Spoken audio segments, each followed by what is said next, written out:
Check it, every day we're getting it. Hey, hey, check it, put the place up. Yeah, we know what we made of. Can't get enough of you, boo. I'm a chaser, face up. Now I feel a little major. Blink of an eye, ego I'ma take her, shake her. Yeah, she was a born shaker. She shake me out that door to no place. Damn, why you doing all that? Thought you was my wife, but you stabbed me in the back. Something like a rose when we came out there. We settled facts like the Ouija.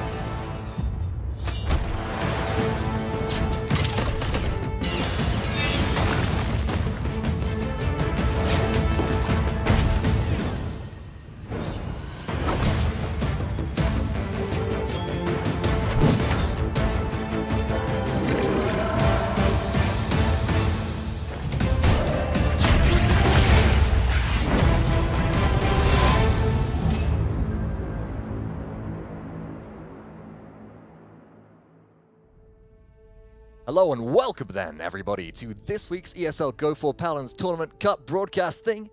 We're actually going live with the July finals this week, so for those of you who are just picking up on the ESL Go4Paladins Cup, this is the week right at the end of the month, as repeats with every single month, where we invite the top 8 teams via the standings to compete for a total prize pool of 500 euros. So there will only be 3 rounds in today's competition, but it means that you're only going to be seeing the best of the best. Of course, my name is Hyres Vox. This week I am joined by Rain Day and Pretty Hair. Guys, how you doing? What's up, man? Doing really well. There we go. Both of them in the background for once. Not just a solo intro, but we've got a lot of matches coming up ahead of us. We've got a lot of interesting rounds and some very different teams this time around in the bracket, as we've not actually seen the top 2 teams within region, Gangstars and District 69, following the DreamHack Valencia path, actually compete in this month's tournament at all. So as we take a look at the bracket on your screen right now, we've got the initial matchups ready, and we're starting off as follows. WASD Sports will be facing Straight Outta Casuals, WLG versus GG Easy, Flashpoint Paladins versus Burning Heads, and Chrono Break versus Royal Blue Esports Paladins. And whilst we've got WASD Sports and Flashpoint Paladins in here still, guys, there are a few different teams which we've been noticing as up and coming in the past few weeks. Are there any specific matchups which you're really interested in, and any teams which you want to tell me about? Well, on my end, I'm definitely looking to see how WASD kind of bounce back. There's been a lot of question marks for me in terms of where they fit in the competitive scene. They've found themselves in 4th place more so than not, scraped through on the 3rd place finish in the Summer Premiere after winning kind of that final game to decide it all between Flashpoint. But I am definitely looking to see if they can keep up the momentum, maybe snag a win here in this tournament. Going to be very exciting for them. And Nick, how about you? Any specials, any favorites in here that you're looking for? The same for me. WASD and Flashpoints are, of course, my best points of reference, since those are the teams I cast the most. So I'm looking at, Straight Outta Casuals and Burning Heads, those particular matchups against those teams that I know best, to kind of see how the rest of this pack is stacking up against competition that I'm familiar with personally. I guess it's sort of a bit of a proving ground here, right? We have these teams that have been performing relatively well throughout the cups. They've qualified in the top 8 spots, but this is where they can really put their abilities to the test, and they can really find out quite how well that's been paying off so far for them. Regardless, folks, we do have our first matchup actually ready to go, and it will be on your screen, as you can see in the map draft right now. WLG versus GG Easy. So far, they've taken Ice Mines and Bright Marsh off the table here, leaving the coveted Timber Mill available, but Serpent Beach is available to play. We are now on the patch OB55 as well, so please do bear that in mind. Genos, the newest champion to join the realm, will be available to play. And whilst we get set up for game number 1 between WLG versus GG Easy, beginning on Serpent Beach, let's go ahead and take a look at Genos' abilities and see what he brings into the realm as the newest support to join our lineup. Welcome to the ability breakdown for Genos, the Ascended, the newest champion to join the realm. Genos' primary fire is Star Splitter. Genos wields an otherworldly weapon that channels the power of the stars. Star Splitter is a fully automatic weapon that is accurate at medium to long ranges. Genos' alternate fire is Astral Mark. When activated, Genos applies a healing buff to allies that works over time. Astral Mark can be refreshed, and the duration can overflow to 150% of the normal duration. Genos' first ability is Void Grip. Genos captures and lifts an enemy into the air, dealing damage to them over time. The enemy can escape Genos' Void Grip by using a movement ability to break his control. Genos' second ability is Stellar Wind. When activated, Genos will enter a state that grants greatly improved movement in all directions. Stellar Wind also grants a low gravity effect, slowing Genos' falls and improving his aerial movement. If Genos fires his weapon, he will exit Stellar Wind. Genos' ultimate ability is Through Time and Space. When activated, Genos will charge an attack that breaks the laws of nature and deals massive damage in a straight line across the entirety of the map and through all obstacles.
All right, ladies and gentlemen, we're here for the quarterfinals. It's WLG versus GG Easy in this finals of the Go4 Cup in July. Skosas, I'm checking him out, but that's the whole team to introduce here. So let's start with the blue team. In the blue corner, Mogito running Scorch Fernando. Spirits chosen Maldamba after the adjustments to that legendary. Going to be nice to see. Exaction Cassie for Skosas. Blast Flower Willow for Anzajaduda. You'll have to help me with that, Fox. Tinker and Barrack for unlimited power as well. So we got double Cassie on the blue team, but let's see what the red team respond with. Of course, it's GG Easy. We've got Domaj, CZ on the right-hand side running Godslayer and Droxus there. By the looks of things, Combustible Drogos for E Super Real Not.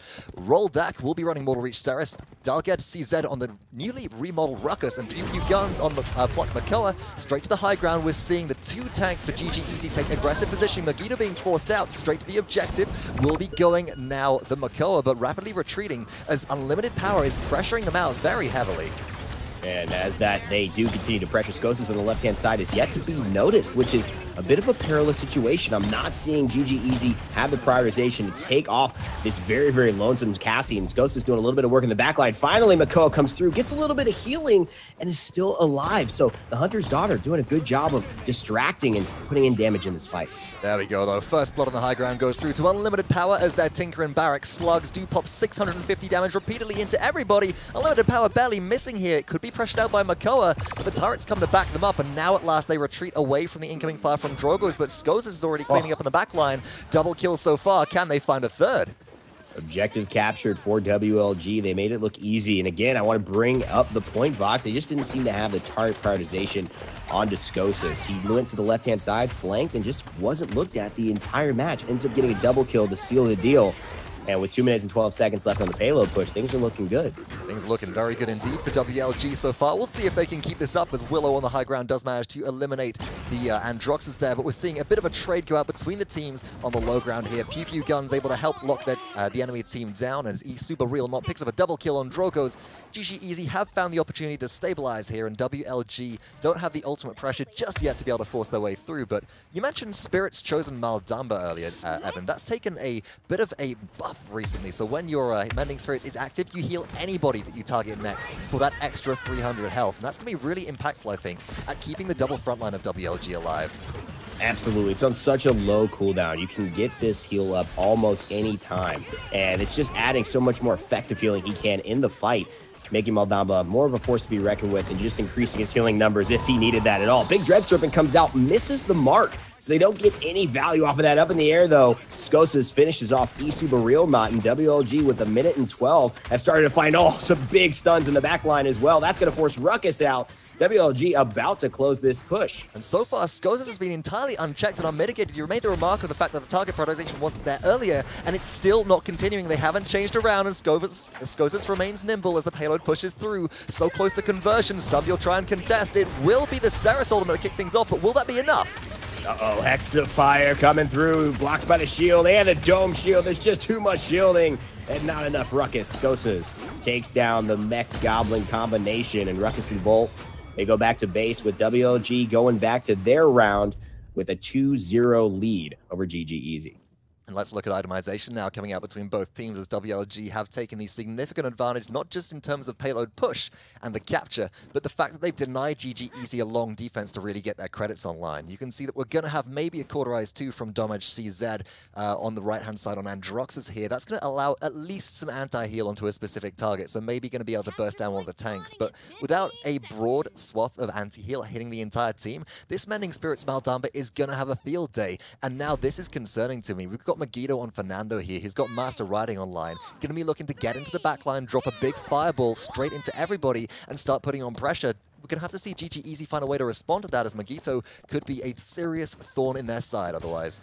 Oh, with Incinerate 4, he's going to have so many fireballs in the back line available to him. And now Willow up in the air. There's just, do you look at the ground? Do you look at the Fernando? Do you look at the Willow in the sky? They're making GG Easy ask so many pertinent questions that there's just not enough time to answer them. Willow goes into the back line looking for Ceres, but the shadow travel is there. Ruckus still trying to stay alive as this Fae flight seems to be working. On the objective, contesting for the time being, GG Easy have Pew Pew Gun Z as Makoa in Ancient Rage, unable to really find a target. Fantastic kiting coming out from the blue team to keep everybody nimble around this Ancient champion and just make sure that they don't get hit. And again, now we're in a dangerous situation as Skos is looking for backline targets, finds Drogoz, activates Scout, and they need to shut him down before he dismantles their entire team.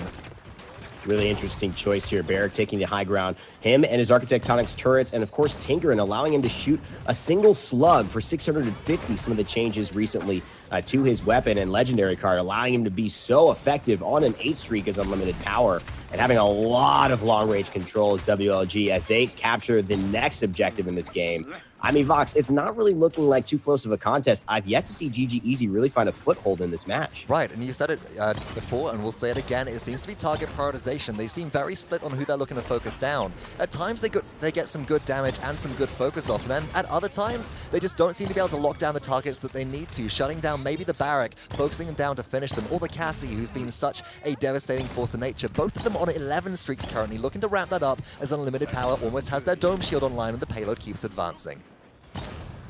Dome Shield, again, as Vox mentioned, about to be online. A minute, 50 seconds left as this payload push rounds the corner. Combustible's going to force Unlimited Power out. He hasn't died in 11 streak is to his name, and they're trying to finish that off. A big hook from Makoa will put him in danger, but a big Dread Serpent here will set up some big-time plays. Reversal cannot save the Androxus to go down on the side of GG Easy. This could be the game. And that was really important right there as well. That Dread Serpent also helped keep Fernando alive, who does have Immortal ready. Dome Shield goes down from Unlimited Power. We're seeing Contest come through from the double front line, but straight into the Flamethrower, the Flamethrower turret. Out comes Hexafire as well. Will it be enough to save? But Unlimited Power stays alive. Everybody stays alive. Nobody's fallen just yet. But at last, Ruckus does hit the mark, and they do take down 1. They take down 2. The tanks fall on WLG, and GG Easy find a foothold just for a moment.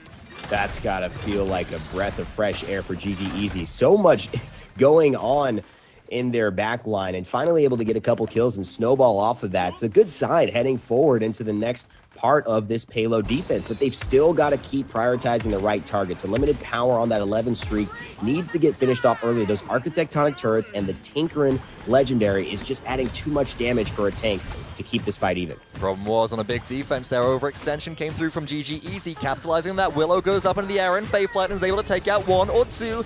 Conversions does pull in a couple of members. Sarah's looking for the damage here and is able to find it, and that's going to actually buy a little bit of time again for GG Easy, but will it be enough?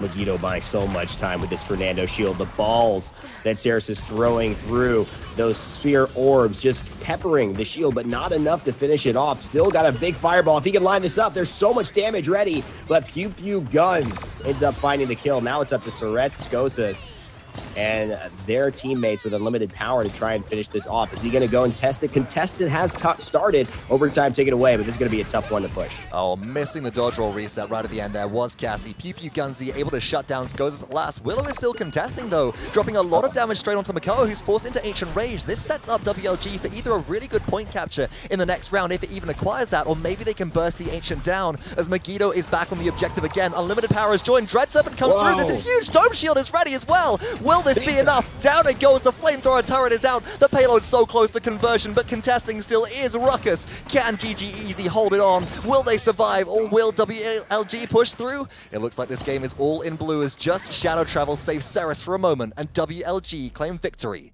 in Game 1. Epic finish between those two teams, and what a defense by GG Easy.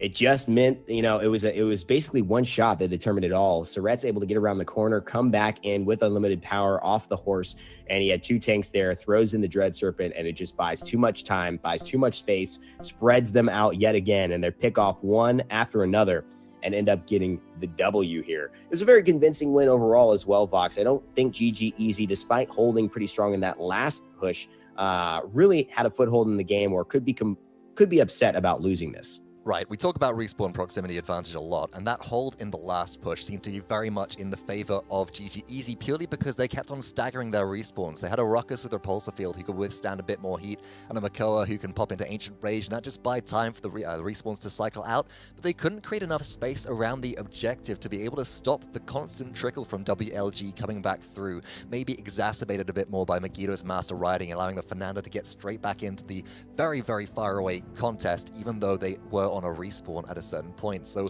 great play overall from WLG that round. GG Easy definitely need to look at locking down specific targets as they move into the next map. And on your screens right now, we can see that that map is going to be none other than Jag Falls. We've seen Serpent Beach so far. We're heading to another, as I've just found out from Thomas Holt on Twitter, tropical-themed map, not the Temple Isle theme, which we always used to refer to it to. He's been dropping a lot of DreamHack Mave codes based on quiz results recently. It's been fascinating to learn some new trivia about the game, which even I wasn't aware of. So folks, we'll have just 3 minutes on the clock whilst we get ourselves set up for game number 2. Will WLG take the crown and advance through from the quarterfinals into the semifinals this week? Or will GG Easy find a way back in? We're about to find out. Don't go anywhere.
All right, ladies and gentlemen, welcome back to game number 2 here in this set going on in the quarterfinals for the Go4 Cup in July. It's going to be GG Easy versus WLG. WLG taking the first W. Will they get the second? Over on the side of GG Easy, this time they will have the Willow in their pocket. Blast Flower selected for Sub a Real Knot.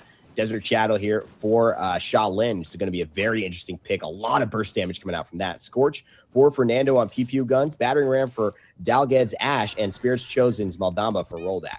On the other side of things, of course, we've got Soret's rocking Resonance Ying. Megiddo on Overdrive Ruckus here. So the new legendary to join the realm. Skos on Exaction Cassie. Drogos will be playing Combustible Anzed on that champion. Unlimited Power still on Tinker and Barak. Let's go ahead and take a look and follow on with Megiddo now. We know that they'll be doing more health or more damage as their health gets brought lower. So potentially a good look with the Ying, who won't be dealing as much healing as we're used to here, so they can keep up that damage. First blood picked up by Skosis. Let's see if that continues. WLG looking good yet again, still pressuring out. Jaguar Falls, very tight-knit map. These teams going to have to finish it off in close quarters. Ruck is so good for that since everyone's fighting together. Gets the Flux Generator off onto his teammates, the Repulsor Field, excuse me, allowing that damage reduction to take place. Gets backing away from Willow's Seedlings, and Skosis just staying alive by the skin of his teeth. I mean, he had to have 1 health there, Vox. So low on Cassie, but able to get out of dodge, back to the fight, and or at least back to their team being healed up nicely again, and very little contest from GG Easy coming through that entire round. They seem to be forced straight back into the, towards their spawn choke as soon as the round began, and they weren't able to find a way back through, which is remarkable. They're running at Ashe after all, who's one of the best point break champions we have in the frontline category, just unable to find a way through. WLG are starting to get this payload rolling. Skosis is doing such a good job on this Cassie. Pretty clinical play here. Goes in the ult, gets the movement speed so she can stay away from Fernando's flamethrower. Back into the shield, now getting pressured out, so she's going to roll to safety. It's very, very clinical Cassie play coming through from Skosis, forcing Dom back on the stealth Shaolin. He's got bonus damage that could put 1,300 into the tank if he seems like he finds a good target, but yet to have a real impact here with 1 minute and 43 seconds left on the defense yet again for GG Easy. And you know what? I really love the illusion positioning from Surratt's here, running this Resonance Ying so far, looking to put them a little bit more aggressively now as they push the payload up through, but allowing them to keep their front line healed up, keep the players also forcing out the front line as well, as we've just seen Drogos pick up a double kill, and with GG Easy taking an entire wipe, we've got perfect deployable positioning coming out of WLG. No real way to get back in contest in time. Ashe is going to shoulder bash in. Will this be enough? Not enough so far. There's just so much damage coming through, and here's a Hexafire to seal the deal. WLG finish where they left off and continue their winning ways. 2-0 goes the scoreboard, and I'm having an issue with GG Easy and just the lineup. It's not having any efficacy here. I have yet to see them command any presence, despite having Ashe and Fernando in the back line. They just don't feel like they're making WLG sweat whatsoever. Right, and what's really remarkable as well is that Ashe actually yet to charge their ultimate entirely, only 95%, which is why we didn't see a contest come through from Assert Dominance right at the end of that last round. Maybe could have been enough to save through the Hexafire and at least stall on to let their team get out of base, but they're just not dealing enough damage. That's what it comes down to. They haven't been contesting the objective. They haven't been dealing any damage. They need to find a way to make their shots count, and whether that's going to be onto a nimble Cassie or whether that's onto the front line that keeps on forcing up into GG Easy's face, something has to change. The ultimate that I'm looking for to really make this happen is going to be Dread Serpent, and Roldak is looking for a flank around the outside of the map. Maybe going to find the opportunity, but already Illusory Rift has been used. Oh, Dragon Punch here going to do wonders, but Fernando into the Immortal says, not today, amigo. Finishes that Dragon Punch off with him staying alive, and Drogo's going back to base. GG Easy finally having some moments of glory here. Can they finish it off? Big time shots out of the ultimate from Shaolin, goes into the Desert Shadow, potentially doesn't have it on cooldown. No, Skosis gets the kill. Asserting dominance on the objective will be Ashe for the time being. Fernando actually forcing themselves into a very precarious situation. Shouldn't have done that. Could have been in a lot of trouble, but thankfully the healing from Aldama is enough to keep him alive. Looking for the shoulder bash. Ashe cleans up Cassie. That's a big thorn out of the side of GG Easy now. But can they stabilize on the objective with WLG's respawns coming back through?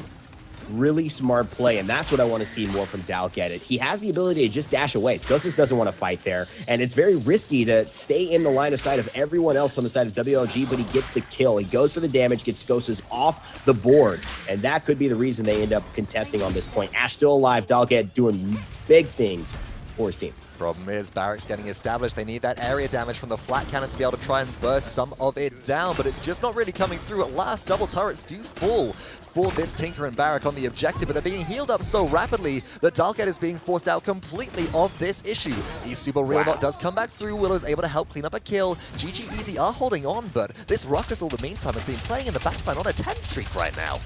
It's been hard to see, you know, what's been unfolding here. There's such a good positioning style coming out from Dalget, but they just can't find enough to really put themselves ahead in the battle. Still, Dalget staying alive on a 3 streak.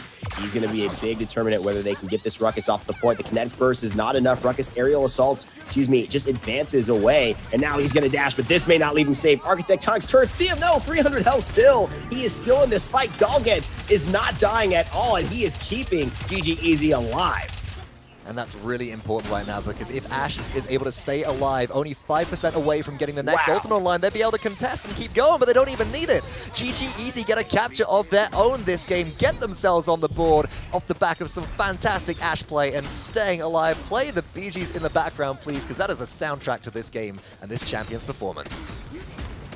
You know, I'm so impressed with Doghead's play over that point fight, and that was very, very hard earned by GG Easy. Now, we should remember that any moment they had on there was a comeback mechanic, enabled. So they were essentially able to get so much more bang for that buck in that situation, and made the most of their time. But it's just that I think it was a very resourcefulness and very just more patient play coming through. They didn't allow themselves to get teamed wiped too quickly, which was, I think, a key component of why they lost a lot of the earlier fights in the last map. Right, and they're working more together and just making sure that they also finish key and crucial targets. We saw Skozas taken out a couple of times in that last fight, prioritized by GG Easy, where they hadn't been previously, and that really did appear to make a very, very big difference into their overall success. And Ash now sitting on assert dominance again, just trying to poke out some of the frontline contesting this objective and break through the line. But as soon as they start poking out Megiddo, they're left in a lot of trouble, because that new legendary starts to increase the amount of damage output which Ruckus has, and Ash is very quickly being shredded. Still, Pew Pew Guns able to clean up in limited power. And a lot of good play coming from Roldak as well, just keeping everyone posted up, very alive. He misses with that eerie presence, but seems like he's got his heal right back up when he needs to. Looking for the stun yet again, just very active as you want to be as a Moldamba player in a high-level scene, but gets taken down and is just doodle over Doghead yet again. So they lose Ash. About 46 seconds left. They're going to have to break through here. Are they looking for a Faith Flight to maybe open things up, Fox? They could be, potentially. That's more of a win, more ultimate. There's 40 seconds left on the clock, so that could actually be used here and potentially charged up enough to be relevant in the next point fight. But it's a risky play, and with Skozas already dismantling the backline support for this squad of GG Easy, they're down a very, very crucial member, and WLG is starting to gain some momentum.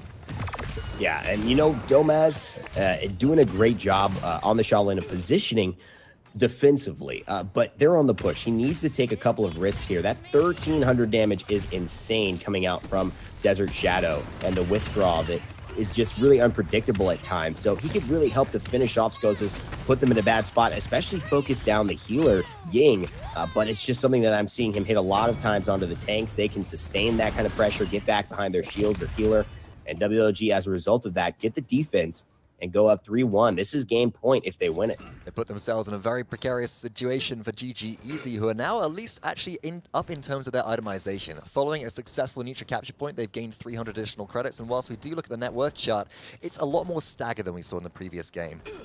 GG Easy, they're keeping up in terms of itemization, and that's going to keep them in the game, at least in terms of WLG not just starting to roll over them, being able to kill their shield so much faster, or potentially being able to do more in terms of anti-heal.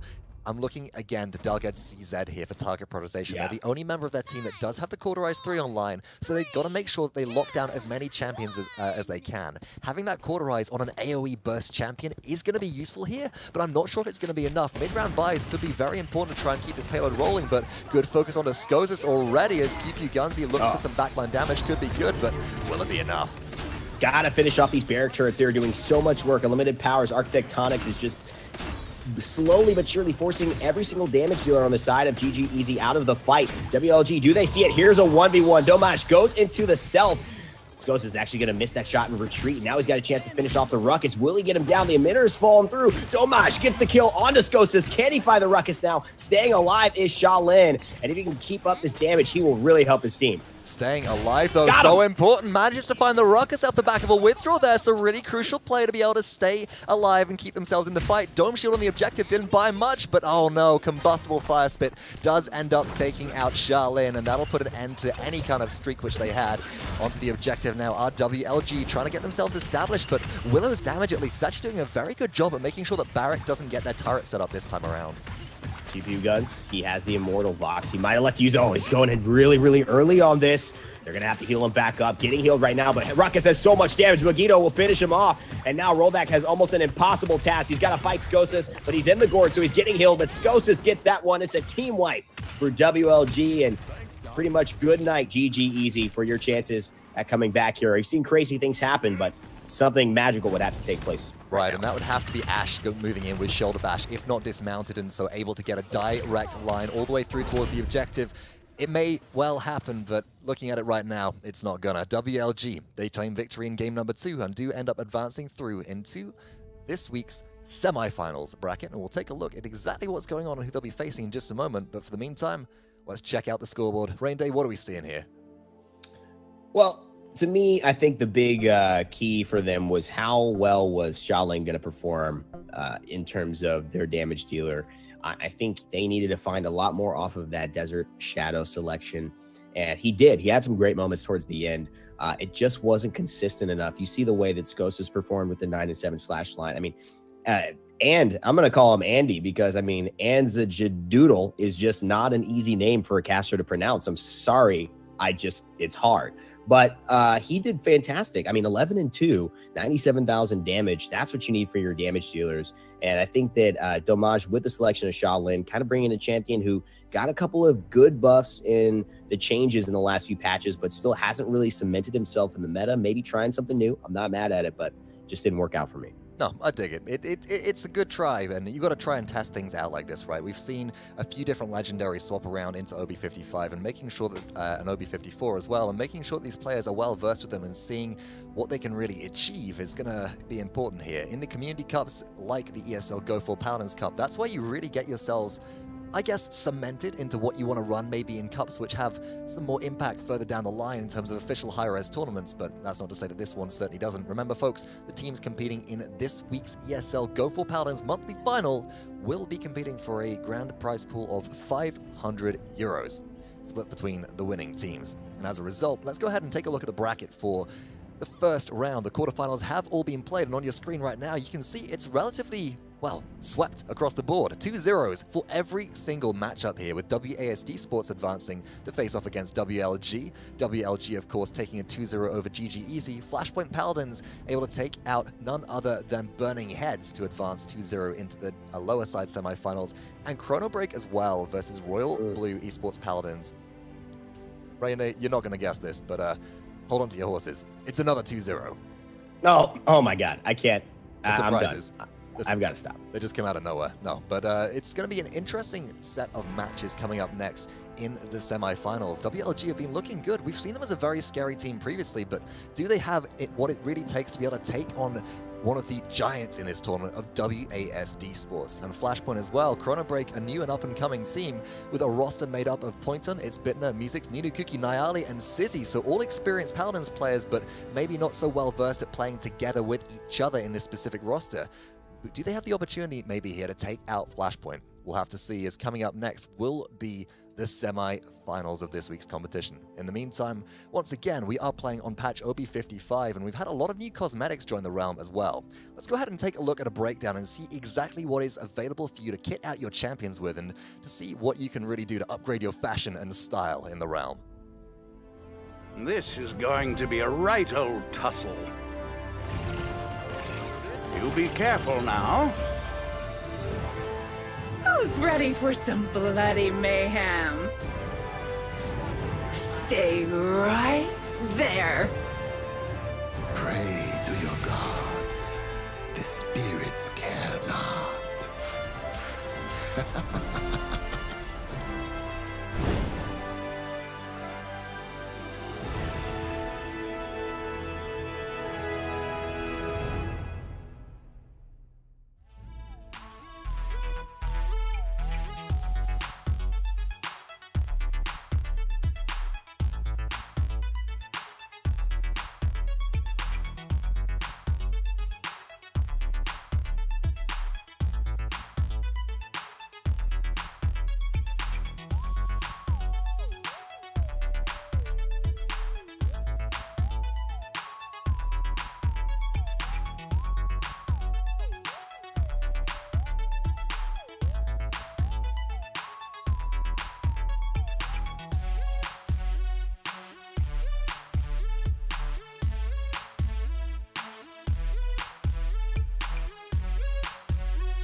Hello, ladies and gentlemen. Welcome to the semifinals here. We've moved from the quarters. WLG took the one we watched, and now they're playing even tougher competition, WASD. My name is Rainy. I'm joined by High-Res Pretty Hair today for this semi, and let's take a look at the legendaries. WASD with Unbelievable, running Aerial Assault Ruckus, Celestial Touch, Genos for Kamiker. Exciting stuff. Accelerant Bomb King for Creatives, Precision Leon for Mudastina, and Treacherous Ground Inara for Spunky. I mean, this is a feast of newness here, Nick.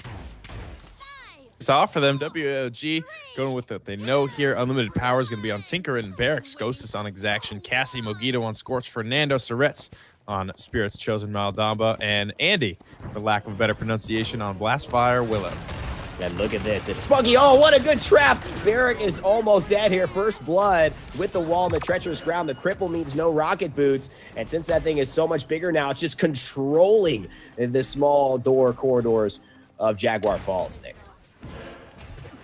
Two Streak holds down the front end of this team fight. 39% already captured for WASD. WLG trying to make their way in. Only 27% to their name, but they are now 5 strong. Just looking for some way to break into this point.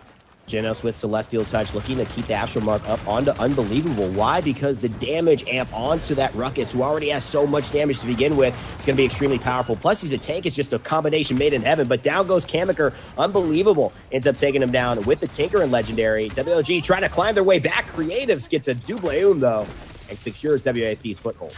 Barely skates his way out. No healer right now for WASD, so every point of damage being done to them is going to be completely effective. Creatives never gets out of combat to heal back up. He goes down. Spunky falls as well, and while they are at 99%, WLG are in the driver's seat.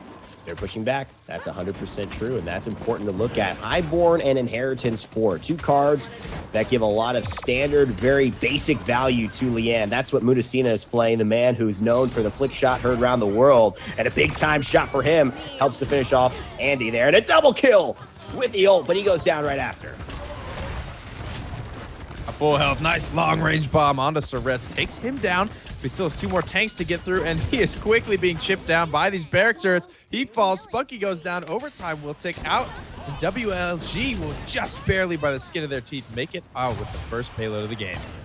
This is really good play. This is really good play. WLG come through and Scosus on the Cassie, making a name for himself. You know, you gotta admire WASD and these aggressive picks, not only taking Leanne, but taking Genos, 2 of the newest champions in this semifinal. It's kind of uncharacteristic. Maybe this idea of trying new things is definitely made its way into the higher level of teams' thoughts processes already. Absolutely. After DreamHack, I know a lot of things can work. Spunky's in a rough spot right now. Mudastina slides forward into the dead zone. He's not going to be able to receive any more healing. Through time and space is available right now. I'd be very, very happy when I get to see Kamiker use that unlimited power with the fadeaway, though, around the corner. Takes down Mudastina. This payload, Evan, really hasn't made much progress. Let me tell you something, Nick. One of the interesting things, if you look at the healing charts right now, where do you think Genos is sitting, just off the top of your head? Off the top of my head, I think he's probably going to be struggling to keep up with Maldamba just because of the dead zone and the fireball anti-heal pressure from WLG. We'll take a look at the healing right now. He's about 9,000 ahead of Maldamba. Kamiker, however, finds himself in only 2,000 damage done. So he's really keeping this focus up on the healing, but surprised that Genos can actually maintain on these big targets and keep that health up. From WLG through time and space could come through here. It's not going to. I'd love to see it. They don't really have any setup for it. Maybe a King Bomb. We're looking at that. Maybe a Seismic Crash, but it's going to be tough to get everyone clubbed together. I think Kamiker's just going to have to use a lot of feel and game sense to be able to pull off a big one. Big time positioning right here, though. It goes through everything, all obstacles, all walls, all shields. There's nothing that stops through time and space. Of course, it is just a galactic presence, and he runs with the stars. So the Astral Man himself will not be scared to fire that if need be. 37 seconds left for WASD. Looking a little bit treacherous here as they defend against the payload rounding the corner. So easy for WLG just kind of make their way where they need to go. Not those wreckers online just yet. Fernando's holding down a lot of space. Unbelievable's trying to win this 1v1 with Andy, and he will. Those Astral Marks keeping everyone alive. Kammerker going to top off Modestina in the backline right now, but he's just struggling to keep everybody topped off. A lot of spread pressure coming out from WLG. Very interesting Dread Serpent here. Here comes the ult. Oh, a lot of damage on the Megiddo, but not enough because he's got the Immortal there. Wouldn't have killed them, but 2,400. Big chunk of health off the Fernando, but he's fully healed right now. The Spaniard is a force to be reckoned with in these last few patches, and despite the stellar win carrying him towards the payload, it will be pushed through, and WLG will have a 2-0 lead over WASD. I almost caught myself saying it, Nick. I'm surprised at this result.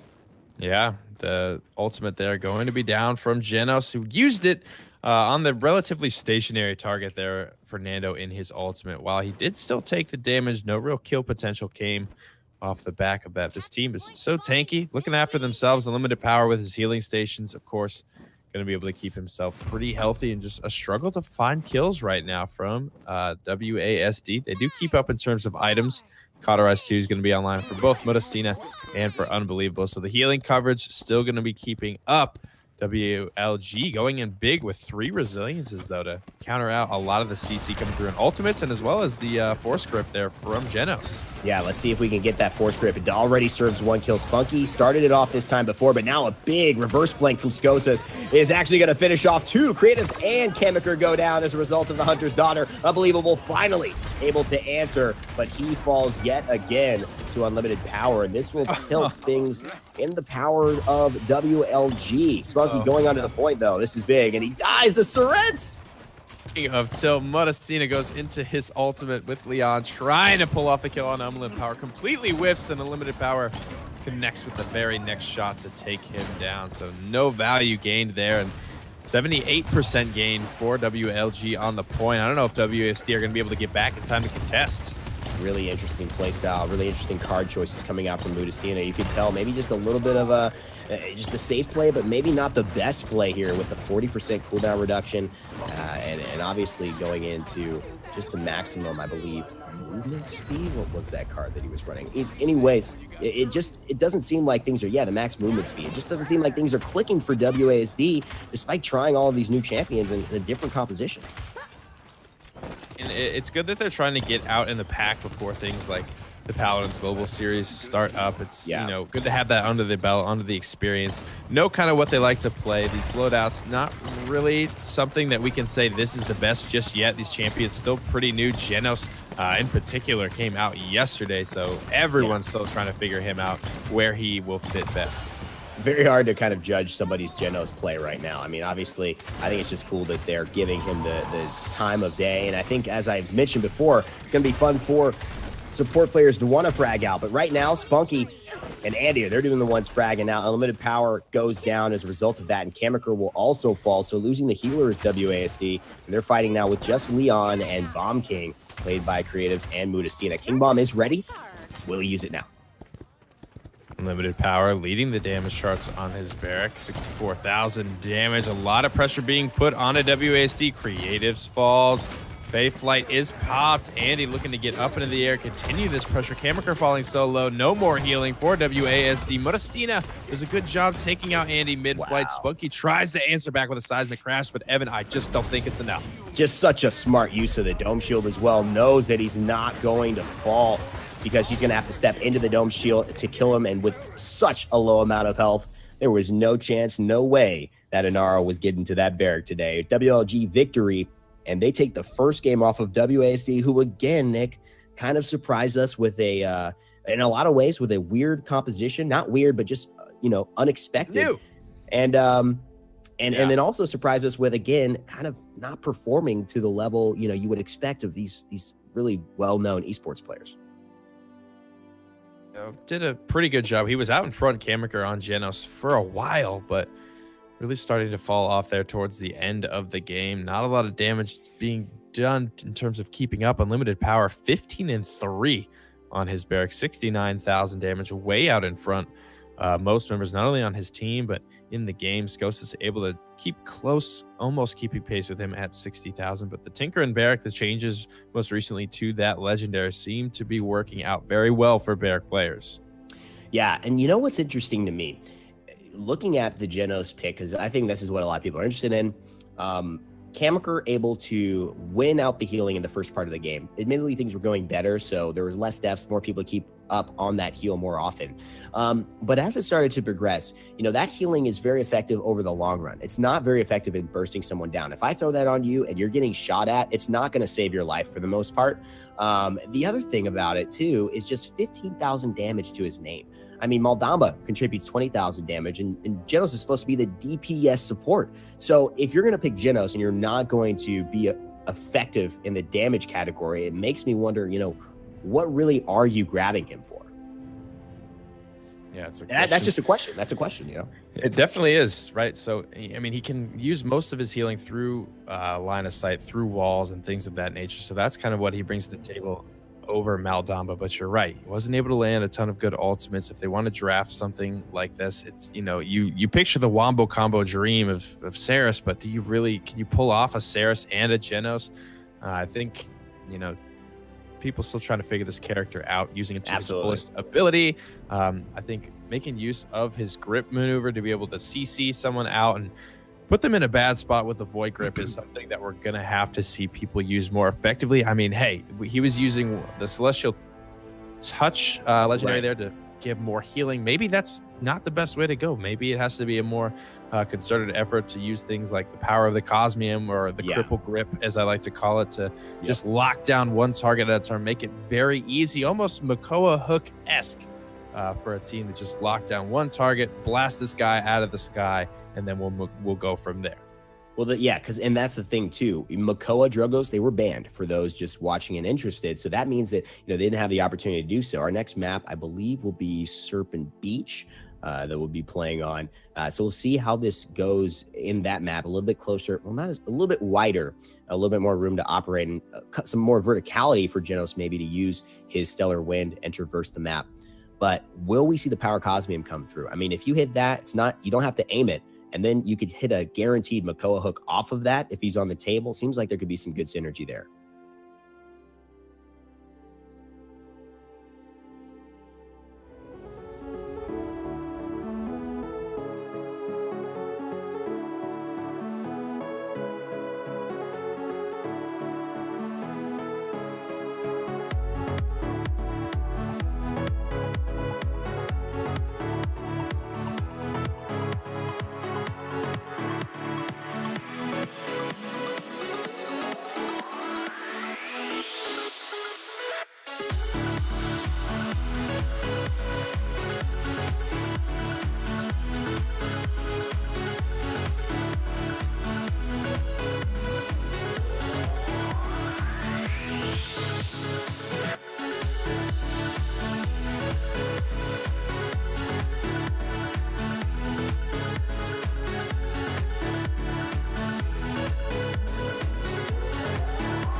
Hello, ladies and gentlemen. Welcome back into game number 2 here on Serpent Beach.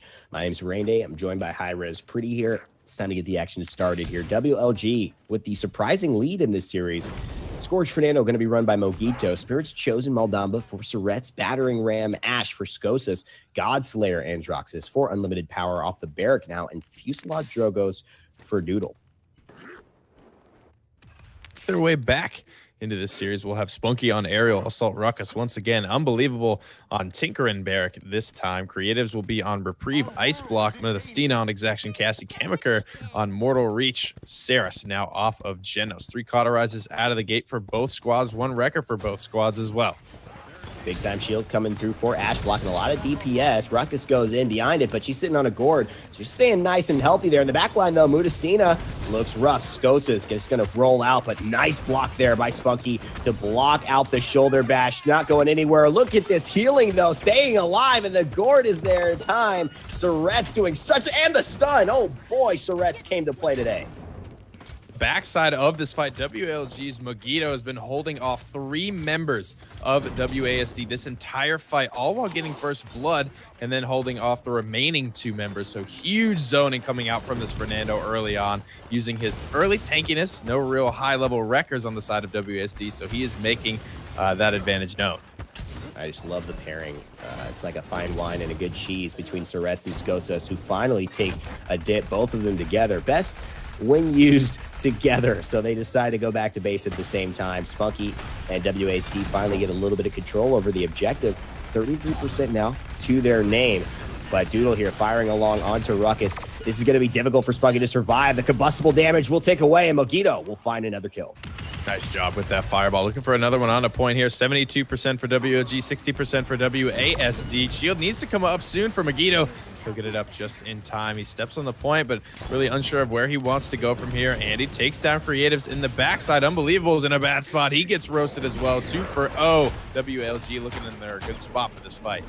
And actually sprays there, Mogito, after finishing off a little bit of a fireball and escaping with full health yet again after being healed up by Surret's. Just shows you the confidence these guys have, and big time plays by Skosas continued to impress, whether it be on the Ash or the Cassie. WLG have now really cemented a foothold in this series.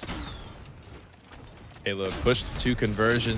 Unbelievable. Already setting up on the high ground with this Tinker and Barrack. His turrets doing a good job keeping those in check is Mogito right now. Been following along with him majority of this round. Look at the zoning coming out. He's just sitting in Spunky's face. He knows these wreckers aren't online, even for Spunky whatsoever. He has gone into the cauterize, but this is the toughest corner to break on Serpent Beach, so even WLG has to take a moment here and take their time. You just can't spend all your days shooting at a Fernando shield, especially when you can get healed up beyond it. It's just a waste of resources. And the only one who has Wrecker on their team is Modestina. He can't be forced to just focus on the Fernando. He's got to deal with the backline damage dealers. Bit of a tough spot for WASD to be in with not enough resources to do the job they need to do. Big Immortal here as well. If he can get healed up by Surret's, oh, this is big. He's in a good spot right now. Maldama gets him topped off. Unbelievable goes down. Spunky's back, but he's already starting to look like he's in trouble, eating a ton of damage. He falls as well, and he gets the credit for that kill. Creatives is blinking in, trying to get to the back line and do something, but Evan, it's getting closer and closer, and only Kamaker remains. And Andy Doodle there doing a great job, and just like his name, having a lot of fun with the game here. Finds 2. Surret's finds another, and it is WASD staring at, again, another 2-0 deficit. My man, Andy Doodle. Andy Doodle. On a 15th streak. Dragon Punch at the ready as well. Everyone from WLG is on a streak right now. Where did these guys come from? They are looking so good. Yeah. WLG is absolutely, I think, just kind of showing me that these new players, this Paladins Global Series is going to be exciting, man, because there are a lot of players who are now going to be in the scene, finally getting, some much-earned screen time. Looking at the damage charts, being led by the man Doodle himself, 32,000 damage on the Drogos. Almost neck and neck with Modestina, only 5,000 behind. And Drox is struggling to find good damage here. He's sitting below even Fernando by a couple thousand at only 17K. So He doesn't have a lot of great targets, though. You got to give him that. Dread Serpent comes out early. Spunky trying to stay alive. Convergence will fall. Dome Shield. Ultimate's just willy-nilly at this point for WASD. Just no synergy whatsoever. Spunky goes to the point, and Mogito goes right to the point as well, saying, you think you're going to win this matchup? We've got a healing from Maldamba. It's me and Ash versus just a Ruckus. We'll take this any day. Shoot the shield, and we'll go ahead and get the double kills as well. And the Unicorn Spray to top it off. I believe he's running Last Stand as well for just some solo healing and efficiency. That's right. It's going to get up to 60% health, healing 300 each second until he gets there when his shield is active, just giving him another point of sustain. In a bad spot right now. Surret's has the angle to be able to heal him. 7 seconds until that shield comes back up. So he'll be able to make it out just fine. 72% for WLG. Just no answer right now from WASD. Here comes the Ice Storm onto the point. Modestina finds 1 kill, but they're going to need a lot more. Oh, another fireball coming through. Mogito standing on the gourd. 300 health to his name. 150. Kamiker gets the kill and stays on the objective. And now Modestina's there. And with the comeback mechanic, they may just be able to pull a rabbit out of the hat. 70% and counting. 74, 78. Skosas coming through the back line, trying to find another reason to keep this game alive. Ash is here. She's got plenty of knockback to jump up this fight. 99%. She's now contesting here. The shoulder bash isn't going to kill Spunky because he's already dead. 3 for 1 in favor of WASD. The overtime has been started. Kamiker's going to do what he can to keep this going. And there's not much that he can do, unfortunately. He's already used the shadow travel, and it is just unbelievable here. Creative stalling out very nicely with the, nice good blink as well to get alive out of the ice block, but he's still not going to be able to come back with enough health to contest. WLG will claim their 3rd point here and their 2nd objective in this game. Stina gets stunned out against the wall. Nice snake toss from Surret. Gets the credit for the kill as well. Well-deserved. Shoulder bash not needed. Skos is going to use that to get back to safety. 90% on his ultimate as this payload works its way to what would be a 2-0 lead for WLG in this semi-final set.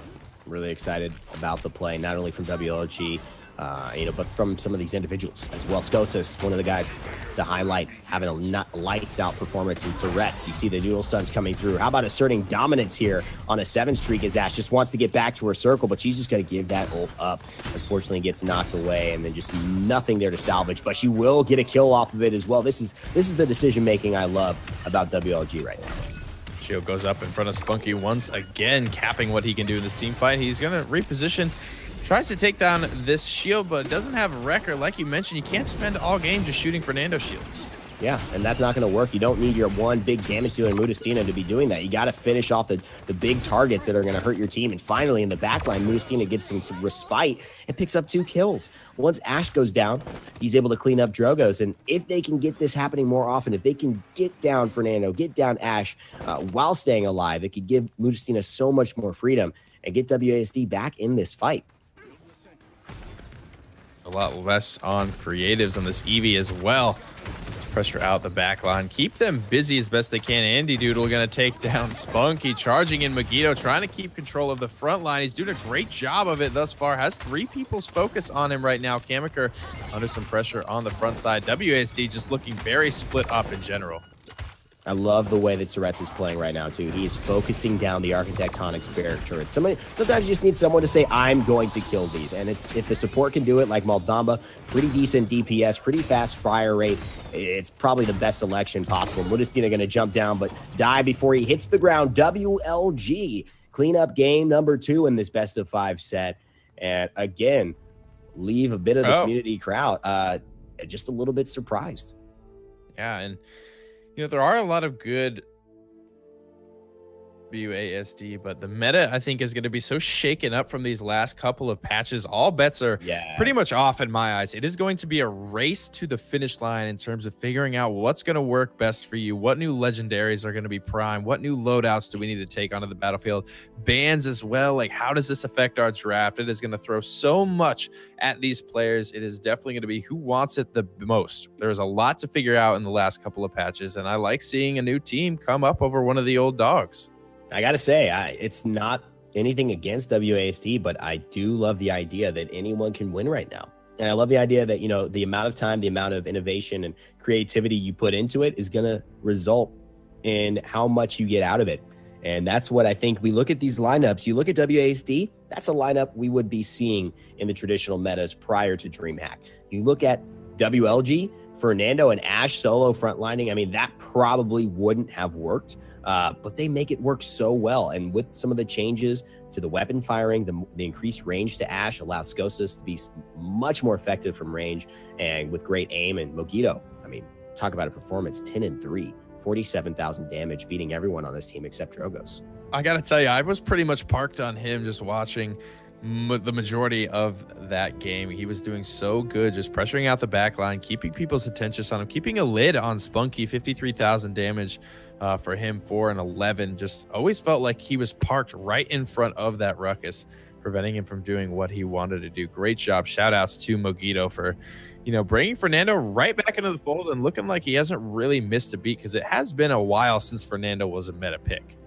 It has been a very long time. And so a lot of these changes, I think, are sneaking up on people, but he jumped. I would say he leaped. He Olympic leapt, I think, tiers in terms of being effective as a frontliner. He just applies so much pressure, and he has such staying power in this meta. And if people continue to go down the 2-tank route, you know, I think they're going to leave themselves open to the better tanks winning. If you don't put in enough damage, if you don't add to the sustain and try and beat them where they're not, it's just going to be a matter of who could do the tank job a little bit better. And I think that, unfortunately, for WSD's side of things, went towards WLG for a second game in a row. The third game, it will be on Bright Marsh, and we'll see you there right after this.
This is the hour, the darkest place. Dante's Inferno, the devil's maze. It's a good world, good world gone bad.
It's a good world.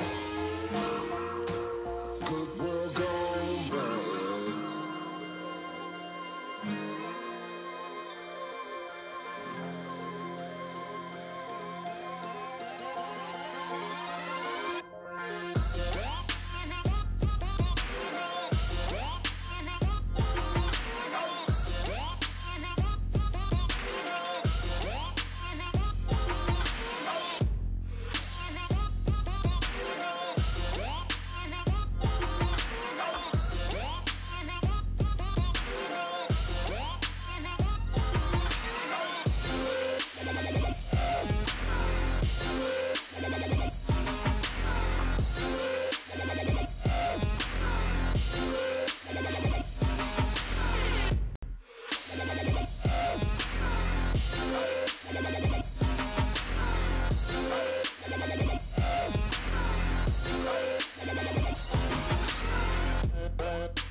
Welcome back, ladies and gentlemen. It is game number 3 here, seeing if WLG can make it to the finals and if WASD will fall yet again to this team who's been playing fantastically.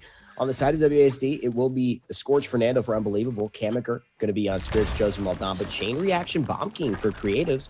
Now Accelerant is no longer mandatory. Exaction Cassie for Mudasina, and Treacherous Ground yet again for Spunky. Unlimited Power is going to be on Tinker and Barrack. Andrew Doodle going to be on Fuselage Drogos. Surret's on Mortal Reach. Sarascosis on Reprieve. Eevee and Overdrive. Ruckus is the selection for Mogito. I'm very curious to see this one work out. As the team square away, it's often been WLG kind of losing out in the first part of the match and then coming back with a full head of steam. First blood yet again goes to WASD, and Mogito getting, oh my god, absolutely deleted by 4 bombs from a Chain Reaction Bomb King. That was something to see. The death sentence, the guillotine dropped by Creative. He found the second one. And Skos is up on the top rope. Andrew Doodle going to try and force him off. He will successfully, walled off by Spunky. Fire Spit still going to connect, but WASD with a great draft in my eyes for Bright Marsh are going to hold it down at this point. So far, so good. One of the things we haven't seen is Creatives kind of having these lights out performances, which he's so typical of in this matchup against WLG, but now some things have started to change. Hitting the midair shot on the Eevee as she was soaring away. The Grumpy Bomb goes through. He's going to blast himself back. Not a lot of distance covered anymore. Still a lot of damage available. He's getting pressured out right now. They know he's the keystone. And again, WLG find themselves with control over the objective. Moving very far out to begin pressuring WASD, at least going for dismounts and keeping them poked out while they approach the point. He's doing a good job of that thus far. 75% on the point, but still long way to climb for WASD. They're struggling to make their way in here, and by the time they get in, they're so poked out. Kamiker's pretty distracted right now with Barrack in the back line. They get the overtime started. Evan, let's see if they can close it out. He throws a gourd there and they stop paying attention to him. That's probably the best thing that could have happened here. He may be able to follow up and get some damage. One gourd is available soon. He's got the Dread Serpent. Gonna use it. There it is. There's the big Dread Serpent, but Spunky dies. They're all dead before, and Kamiker falls as well. He waited about 2 seconds for that one. I just wonder if Spunky could have stayed alive and he could have healed him up if they had that time for the Dread Serpent taken away.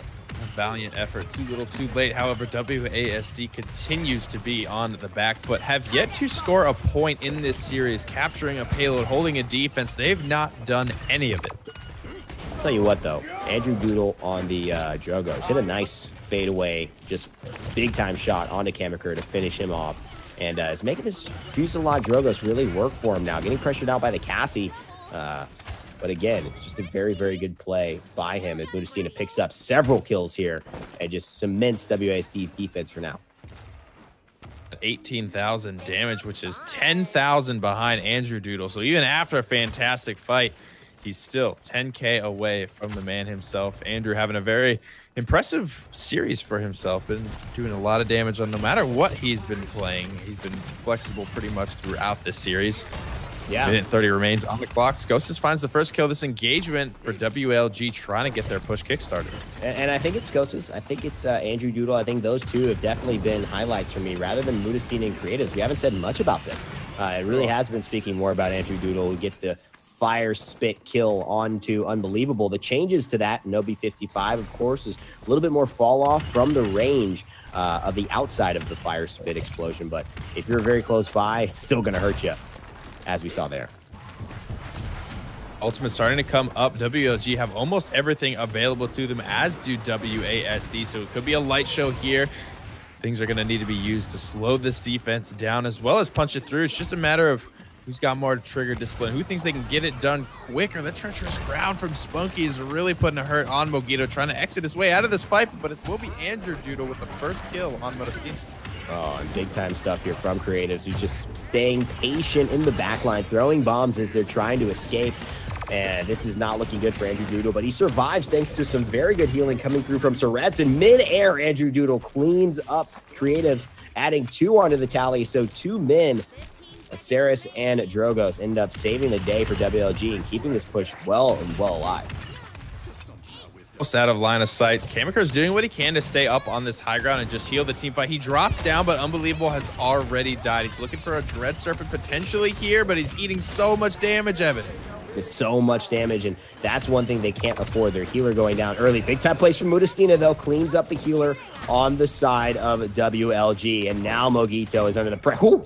The snapshots from Mudastina again impress, and he will help to single-handedly keep WASD from falling 2-0 down, which has been kind of the theme, and earned them a point with the first point in God knows how long. In the set, in the whole set, they got 4-0'd in both of the first 2 maps. So finally able to hold a defense here, and they don't have to spend a lot for it. Only the King Bomb was used from Creatives, where, you know, on the flip side, we did see the Convergence used and the Hexafire, so they came out on top of it, where a small win, but a win nonetheless, one that WASD desperately needs. Modestin is having a good game right now, but Creatives is going to be leading the damage charts for WASD on the Bomb King. He's on a 5 streak. He's running Chain Reaction as well, so he's going to be looking to primarily just melt these tanks. Mogito in unlimited power.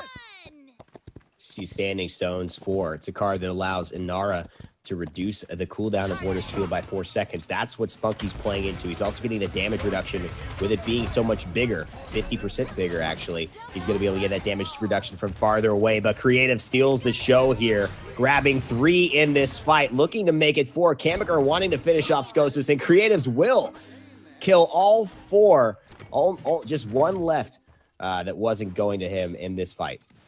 Did it to him. That's exactly what he needed. Big setup coming from the seismic crash as well, making great use of that. That's what we like to see. It's still 2 big ultimates left in the tank, Dread Serpent and Immortal for WASD, who have already captured 66% and climbing on the point. Big time play. Spunky gets a double kill and avoids the Dragon Punch while falling down and throwing the Warder's Field. And then he also gets the kill on to Skosas as the Eevee flying away as the Winter Witch's Ice Storm gets deployed. Objective captured for WASD. What a fantastic heads up, and just, I think you can't teach that type of reaction that Spunky showed. One of the more veteran players of the scene, one of the more flexible we've seen him play. Everything from damage back in his days of Burrito, moving to tanks and even support. So he's pretty much run the ringer here for what he can play and bring out into the realm. Now on Inara, he's been playing that the majority of the series, running Treacherous Ground as well. Inara requires a lot of decision making, and Spunky, one of the best in the business for that.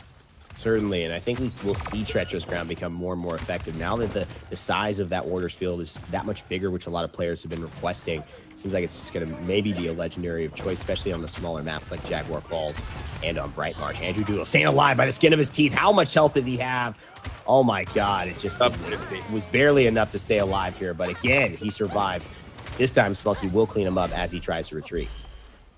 Gets 1 in the back line, looking for 2, but only 1 more bomb. It will actually be a Poppy Bomb from Creatives on an 18 streak.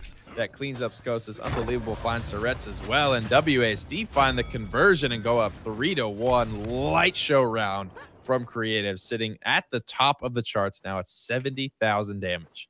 And when you can't deal with a with a 19 streak chain reaction Bomb King, you just can't deal with it. At a certain point, it's just out of your hands. We call him the math problem sometimes when he gets into your face. You add the extra bonus damage and just the freedom of him not having to worry about 2 of your teammates who have already died. It's just not a math problem you're going to be able to solve. Not at all, especially with the type of peel zoning being created for him. Spunky doing a great job setting up the initial team fight in the previous round with his ultimate. Almost has it available to him, so won't be able to look for that right out of the gate, but Unbelievable doing a good job as well, using the shield and charge to stay in front of Creatives and allow him to do his job. They all go to the left-hand side, and this is perfect. Treacherous Ground has put Unlimited Power in a sure situation to die. Immortal here for Creatives, and yet again, he looks to find the Eevee, who blinks away, trying to stay alive by any means necessary. King Bomb is here, 46% for WLG, but Mogito falls. So much damage. Poppy Bomb up into the air, and another missed Dragon Punch from Andre Doodle. It's not going to be enough here. 3 taps to the face. And a godlike streak for Creatives as he goes up to 22, and WASD cleaning up the scraps that remain. And another kill for Creatives, another one, and another one. It just is so effective, and look at them putting these bombs here on a very common doorway someone's going to exit from, hoping they'll do it. And on the right-hand side, oh, there it is. Oh, takes down Creatives. See you later. The Winter Witch not looking so magical now. Is the Bomb Kings, Courtney. You are Justice Jester. Here comes the King Bomb. Doesn't even really need it. WASD going to be able to claim victory off the back of just some amazing play from, really, that's a team effort to be able to create that type of space for Creatives. Oh, but the cheeky trap set up, and it was perfect, right? She blinks and comes soaring out of the doorway, almost right in front of that 6-bomb trap, and Skos has never been so blasted in his life. Oh my God. Later.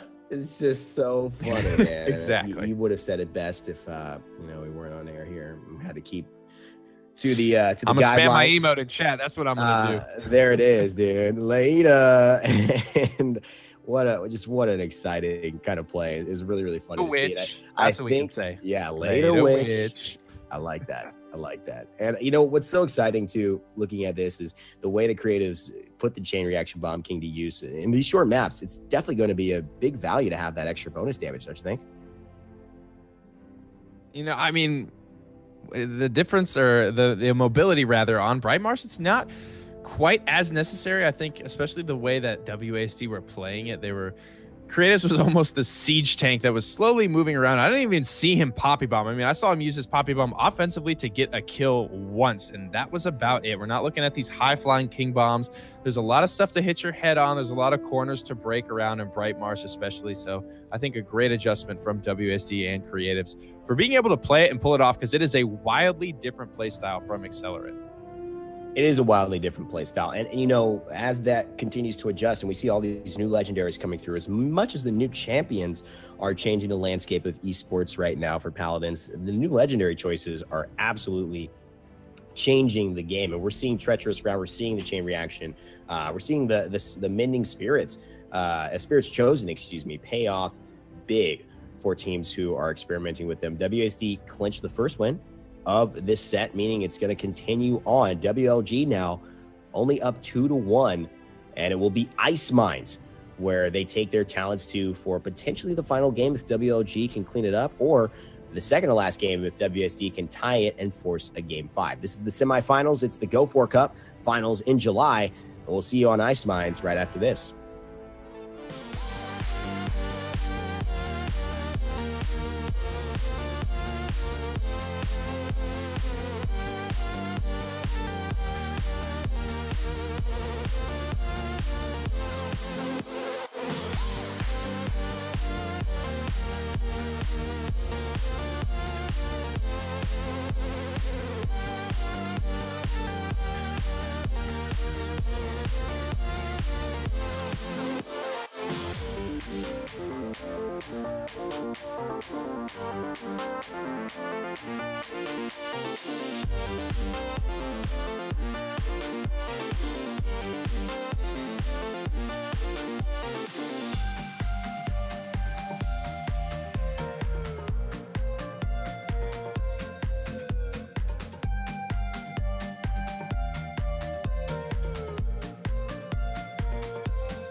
What we don't know isn't worth a dime, and we nail them all. I know you're the worrying kind. Is there any way, or do you like not being found? In time the light will fade. Don't you know I worry about you all the time?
All right, ladies and gentlemen, welcome back. It's game number 4 here. On the left-hand side, you'll see WASD versus WLG. On the right-hand side, trying to tie things up with their counterparts. Unbelievable on treacherous ground. Nara yet again. Scorch Fernando for Kawa subbing in for one of the members of WASD. Spirits Chosen Maldamba for Chemiker. Chain Reaction Mudastina on the Bomb King. And Desert Shadow Shaolin for Spunky. Dang, it's been a long time since we've seen Spunky on the Shaolin. Can't wait for that. Mogito, though, for WLG, going to be playing Aerial Assault, Ruckus, Surretts on Resonance Ying, Andrew Doodle on Combustible, Drogos, Unlimited Power with Tinker and Barrack, and Battering Ram for Skosis Ash. How will they be able to figure this one out? Obviously, without creatives, who just had such a monster performance. Mudastina taking the reins. Not a bad guy to play damage for you, though, however. The Ash Shield coming through, already half health here. Spunky and Creatives facing off, forcing the tank back, and they're all grouped up. This could be perfect for Mudastina. Mogito, though, gets the first blood. Tanky, so it's very difficult to bring one of them down. It's going for the next stun after that, but still, just so much healing, so much tankiness coming through from WLG. Evan, this composition is so hard to break, and WAC just can't figure it out. And that's the problem right there. It's got a lot of early game pressure as well. These guys want to get onto the point. They've got Yang, they've got Ash, they've got Barrack, and they're using Resonance Team as well. Taking a page out of QG's book and Mikasa's book there. It's just going to be very, very hard for them to get back into this fight. Do it, 75% right now. Full 5-man zone coming out right now from WLG to hold this off. 93%, one more tick. Fernando's going to be able to get in there, but how long can he stay alive? Spunky actually does find a kill, so maybe hope yet for WASD. Oh, this wall could be big. They get the turret down. No, yes, just now. The Gort healing it up, and the damage reduction comes through for Unbelievable. This is amazing. This is unbelievable what I'm watching. I cannot believe this just happened. And Mudastina comes in with a huge stun on the Grumpy Bomb. They're forced to stand on there, and now Unlimited Power and WLG are crumbling by the wayside like a cookie, some would say. And this is looking like a tasty treat given right up to WASD. I actually don't believe it. Unbelievable. Stayed alive with 80 health. He was ticking up one of his self-heal cards for just a paltry amount. I figured there was no way he was making out of there. Mogito goes down. First things first, 99 and 99. Overtime started. WASD have a chance and a good one. Big time Dread Serpent as well, and they get the objective captured. Stunned into the wall is Unlimited Power, and a great... Oh, did I just see the stun of time? Oh, that may have been Chemiker actually shooting a long-range stun in the back line onto Andrew Doodle, but it could... Excuse me, onto Surretts, but it could have just been my imagination. Might have been Spunky on the Shaolin with the Impaler Arrow, but either way, 2 minutes and 7 seconds, and WASD are in the lead yet again. And this is good just talking from a team morale perspective. They are down 2-1 in the set, had their backs against the wall this whole time. They were down 99-0. They were in the trickle state where they're just throwing their Fernando on the point, hoping for the best. Not only do they find the best, they find the payload, and they're well on their way back to being in this series. Immortal ready for Fernando. The Grumpy Bomb zoning members out, misses the fireball. Kawa the sub coming in, trying to make a big difference. So far he has. Minute 34 seconds left, getting pressured out, and finally the kill will fall. Skos is getting credit with that, but Andrew Doodle is definitely under pressure. Seismic Crash available, but Unbelievable will just give this one up. They're going to fall back now. You got a minute and 20 seconds, Nick, though, so still a push is possible. It is Ice Mine, so pushes are hard to come by here. Gord goes down, tops off Spunky and Mudastina, looking for some poke at long range. Ash is very low. Skosis getting a little careless, going to be the first to fall in that fight, but Spunky will trade out as well, charging in deep. Kawa looking to create some space. Fireball comes out, wall comes up from Anara. Unbelievable, trying to create the space as well, but no bark behind, or no bite behind all of this bark from WASD so far. And that is what they need to find now. WSD done the hard part. It's getting the objective and pushing it this far. It's about 75% of the way done. Now they've just got to finish it. Like you said, pushes are hard to come by. They're more valuable than gold here on Ice Mines, which makes you wonder, what were these guys mining? Might have been trying to mine payload pushes. Mining payload pushes. That's what they're here to do. But he'll find Spunky 2 for 0 in favor of WLG. A couple of ultimates online for them as well, but they won't even need it. This is probably going to be the last chance WASD have, and as we watch it fall apart piece by piece, 5-0 WLG with a clean team fight. 12 seconds left in the round. I don't see anyone making it back to the payload for overtime.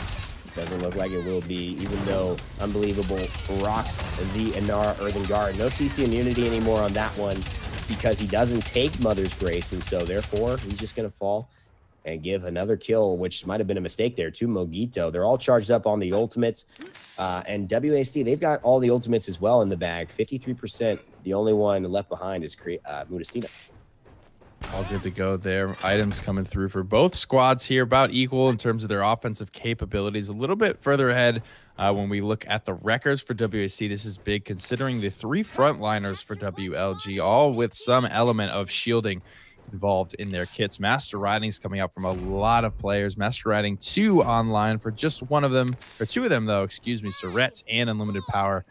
With that to their names, but everything about equalize. Ultimate advantage could go either way, but like you mentioned, WAC missing a pretty big offensive key to their plan here without King Bomb.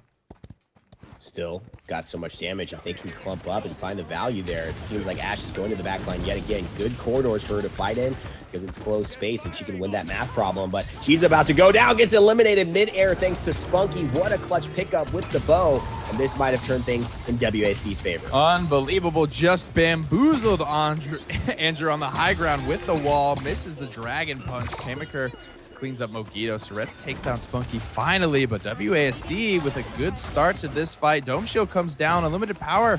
I don't think he's going to be able to buy himself his life. Just barely actually makes it out of there. Kawa in a rough spot right now, and against all odds, WLG have taken back control of the zone.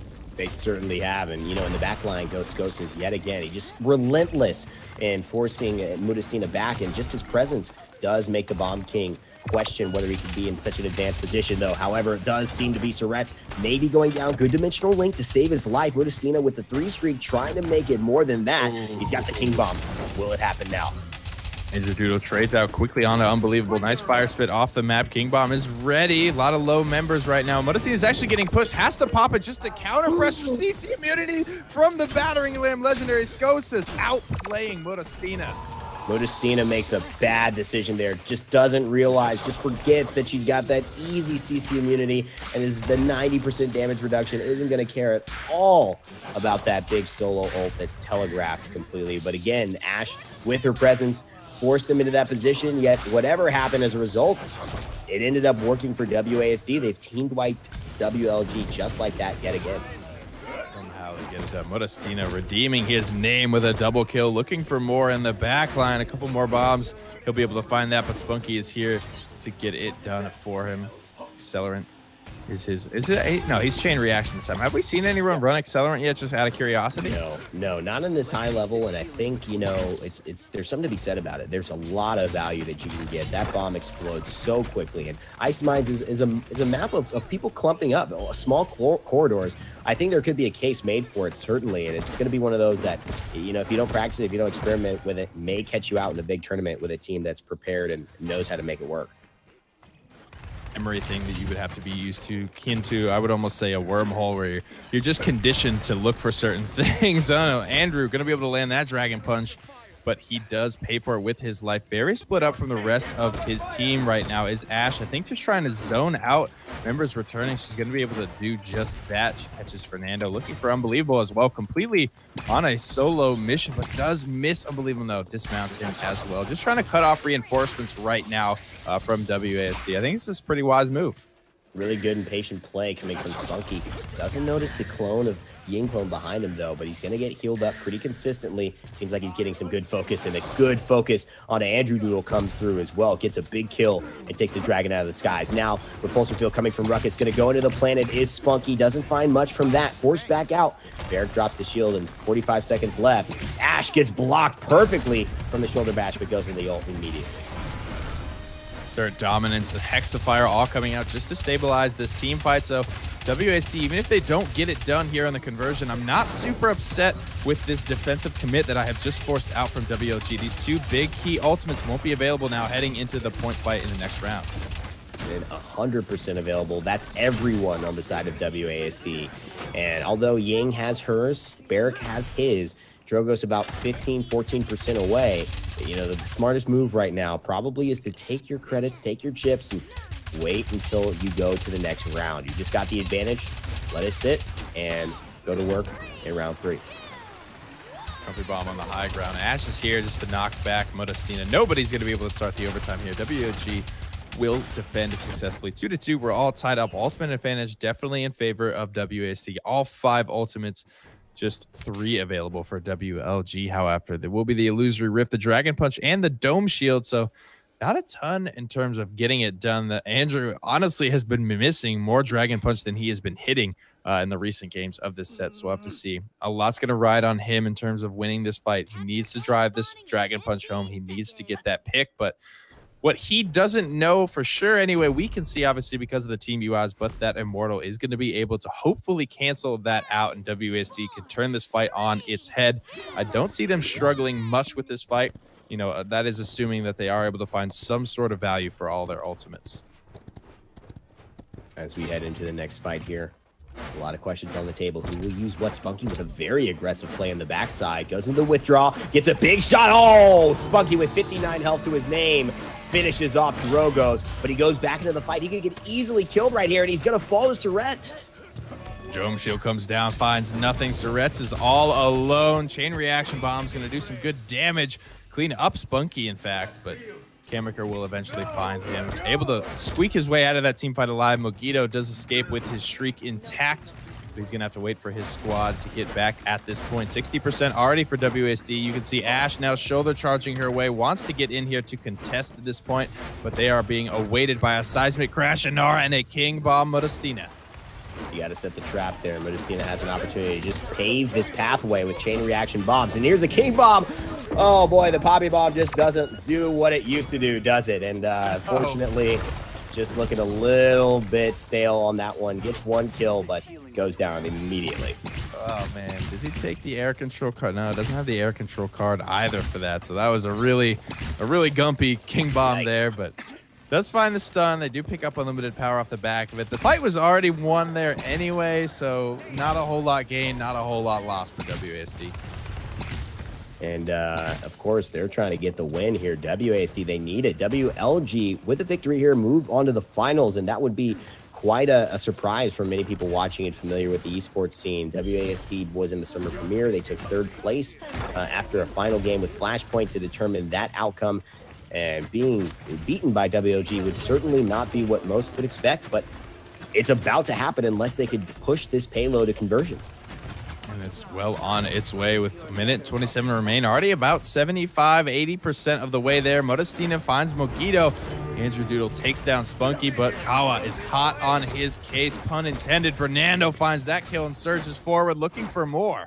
Watch out for these Resonance Ying clones being able to shatter. They take off so much damage. Kawa is going to fall as a result of that. Just stayed right where the illusions were created. And with Resonance, even your ultimate illusions explode for that 500. A lot of people not familiar with playing against it and just walks into a trap he didn't need to stand in. Team fight there from WLG. Surretts with a little razzle-dazzle on Ying, helping to make that dream a reality. 2 more ultimates left in the tank. 3 more, excuse me, for WASD. WLG, however, sitting on just 1. The Dragon Punch is a good one to have in your back pocket, ho, for a rainy day. 30 seconds remain. WASD, they're positioning like they want to go for this overtime, but WLG have just about every angle covered and do not want that to happen. Absolutely not. And the goal is here to just defend, to hold it down for WLG. You have to make it to next round by any means necessary, but this is looking bad. You've already lost 1, but Surretts gets a kill on the Spunky. That's got to do well for their morale. King Bomb is ready yet again. Will Modestina use it here? Seconds remain. Fireballs come out from Fernando. Will Kawa pop that Immortal? It doesn't look like they want to spend ultimates here going into that 3-3 scenario. They've already lost too much. Kawa just going to fall here, throw out a fireball just for good measure. Overtime will tick down, and that's going to be that. 3-3 on Ice Mines. We see it before. We'll see it again. WSD have put themselves in a good spot, I think, wisely saving the majority of their ultimates, all of them ready to go. WLG only have 2 available to them. However, the 3 that are down are getting pretty close. WASD, of course, don't really know that. Dragon Punch and Dome Shield, that what was available last round, and what were very convincingly lost that fight straight out of the gate. Nice walls from Inara, keeping everyone up on the high ground. WLG lost 2 of their tanks right out of the gate. And WSD going to look to repeat, but WLG have to approach this team fight differently. They've lost the previous 2. And that's going to be the real question here. Can Skosas get into the back line? Can they have an immediate impact? Will Surrett stay alive? A lot of questions here. Magito, not on a streak. He's been dying quite often in this game, but still keeping a decent scoreline, 12 and 8 and 15, being positive for his team. A big fireball onto Skosas, and Skosas is not in the back line, as you can see here. Maybe playing a little bit more defensive is WLG, but that fireball lights them up. Into the cavern goes, and this is just turning things the right way for WASD. Really interesting seismic crash that ends up paying off. He used it from the low ground up into WLG's high ground. Gets a stun onto 3 members. Dome Shield comes out. Grumpy Bomb is here, as well as the Dread Serpent preventing any counter initiation. So the Dome Shield just entrenches Barrack a little bit. Unlimited power still falls down. Skosas gets his charged body block from a nice charge from Kawa. And somehow, some way, WASD are finding a way for everything to go their way in this next team fight. WLG just so close, yet so far. They play the patient game, and it almost works out. They have more, I think, of a contest in this point fight than any other that we've seen, but just cannot do it. The body blocks, the walls, the Grumpy Bombs, it's going to be so difficult for them to make it back now dismounted, and that is a WASD victory. We're going to a game 5. WLG just feeling that finals maybe slip further and further out of their fingers. Reverse sweep's a possibility here. WASD doing a really good job in that game. I think just forcing out defensive ultimates at the end of every round, giving them huge ultimate advantage. In the previous 2, they were up 5-3, 5-2 in the last round where it all mattered. And they were just easily able to handle these fights because they had more in the tank. They had more big tools to work with. Huge seismic crashes as well, huge control, big immortals as well, keeping everyone safe and sound. Spunky on Shaolin, a damage character for the first time, much less Shaolin, one of his old signatures, and pulls out 104,000 damage, keeping up with a Drogos on Ice Mines, which is not easy to do whatsoever.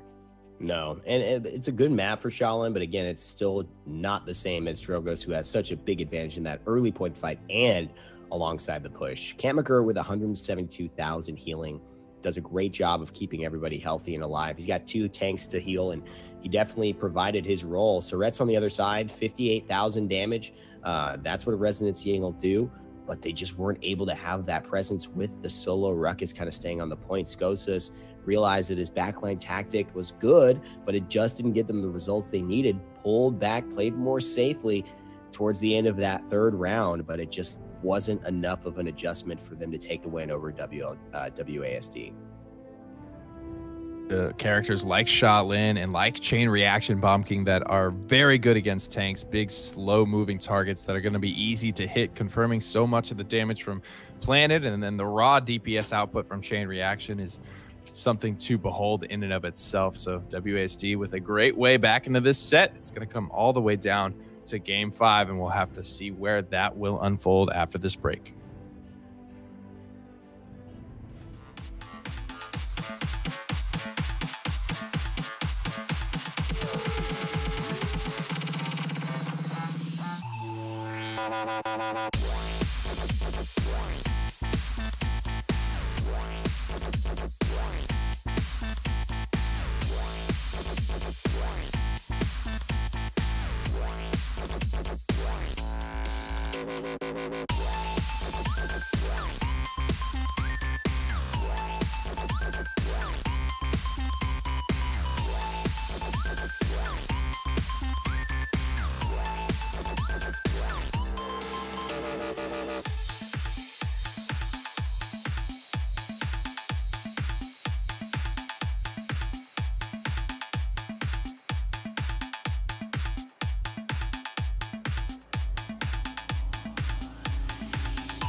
Hello, ladies and gentlemen, and welcome back to the finals of this best-of-5 set between WASD and WLG. On the left-hand side, WLG, they're going to be on the Moldava Surets with Spirits Chosen as the legendary, Battering Ram Ash for Mogito, Blast Flower Ying for Andrew Doodle, Godslayer Androxus for Skosas, who's been lights out, and Tinkerin Barrack for Unlimited Power.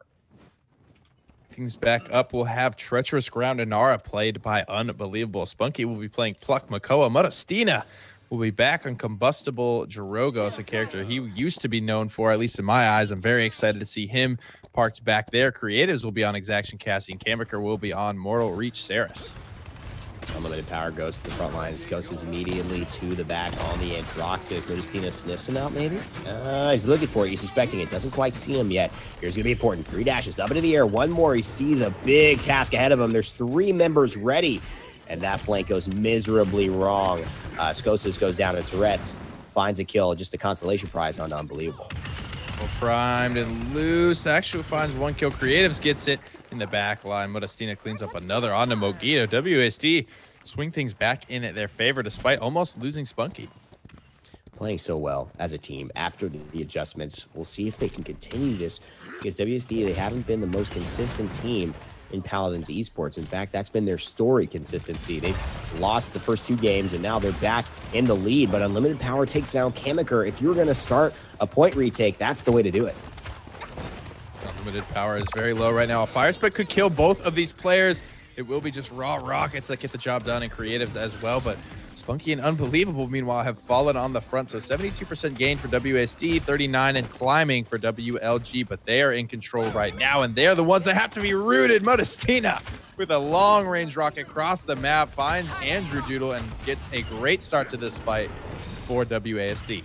Unfortunately, they are still under the pressure of stepping onto the objective with 84% now, 87, 90, 93. Will they get there in time? It seems like the wall might block them off. Objective captured. Great play from the wall from WASD. And again, Unbelievable, just showing his prowess with these tank champions, just making the right decisions at the right time. Augustinus continues to impress me on this Jorogos, flying, using cooldowns almost poetically, one after the other, keeping up pressure into this backline, and isn't under too much threat himself from Skosas on Androxus, who we, typically credit as being the main counter to Jorogos. So good on Modestina for positioning accordingly, and his team keeping him safe. When you're not hitting your shots, you're just not hitting your shots. Ghost is having a little bit of trouble in this match as Ash knocks back Spunky. Doesn't have the CC immunity. The shoulder bash trying to knock him off yet again, but the big health pool will help Spunky. 800 health right back taken away as a result of the Godslayer legendary. Modestina looking to just force Skosas back, and yet again Creatives finds the kill. Unable to save Creatives live, though. Unlimited Power gets to the backline flank. Barrack will claim himself a kill. Salva almost cleans up Ash. Modestina body blocking Andrew Doodle from getting back in with his team. Combustible Fire Spit will knock Mogito out of his assert dominant zone, but he'll be able to waddle his way back in there. And he does actually go down to Skosas. Really good play there as well. Mogito goes into the wall instead of using that shoulder bash to go anywhere else but guard that payload. He's just looking around the corners, making sure nobody's playing any sneaky tricks on him. And now Spunky in the back line wants to get around, but he's been caught out. He's not near anyone on his team. Unbelievable with Inara. Obviously, the treacherous ground means that she can get knocked away through Ash. So Ash's got a big task ahead of him. Here's the seismic crash. CC immunes away from it, but no, hits nothing and actually runs away from the payload. Can't she get back in time? Creatives has to keep this pressure up. Skosas is forced back into spawn. Dread Serpent comes out. A couple of members left here for WLG. I don't know if they'll be able to hold on. Reversal's going to miss. Skosas dashing around, frantically trying to stay alive. And it looks like the stabilization may just be a reality here for WLG. Unlimited Power finds one, and Andrew Doodle finds 2 more. Ash has a lot of stabilization power. She could just, be in that fight for a while. She's got that CC immunity with Battering Ram. It's the only legendary we've seen people take on her. It's just because it's so good. Having CC immunity and having that damage reduction means any big time swing that a lot of these teams are counting on just is negated, and Ash can be there to disrupt whatever follow-up might be necessary. Unbelievable, taking a lot of damage now, and sneaking into the payload is Scaris. Power getting a little bit caught out there. Mogito's under a lot of pressure, does not have assert dominance. He goes down, and in firework fashion, WASD pushed this payload through to conversion. Skosas tried to stall it out. But with Makoa there waiting for him to go through that reversal, there was just no hope for the Godslayer.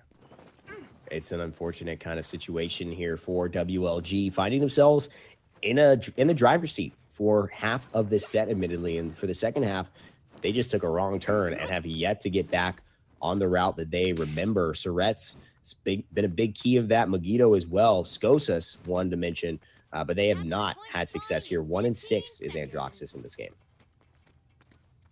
His damage damn near the bottom of the chart as well. Even his Maldamba is beating him at 20,000. He's sitting at 19,930. Saris at 8K is the only one below him right now and just struggling. I think a lot of players are going to have to adjust to the loss of mobility for Androxus, or pseudo loss of mobility, I guess I could say, because even with Godslayer, you can, with your loadout cards, you can still get, 6 effective dashes in a fight, if not more.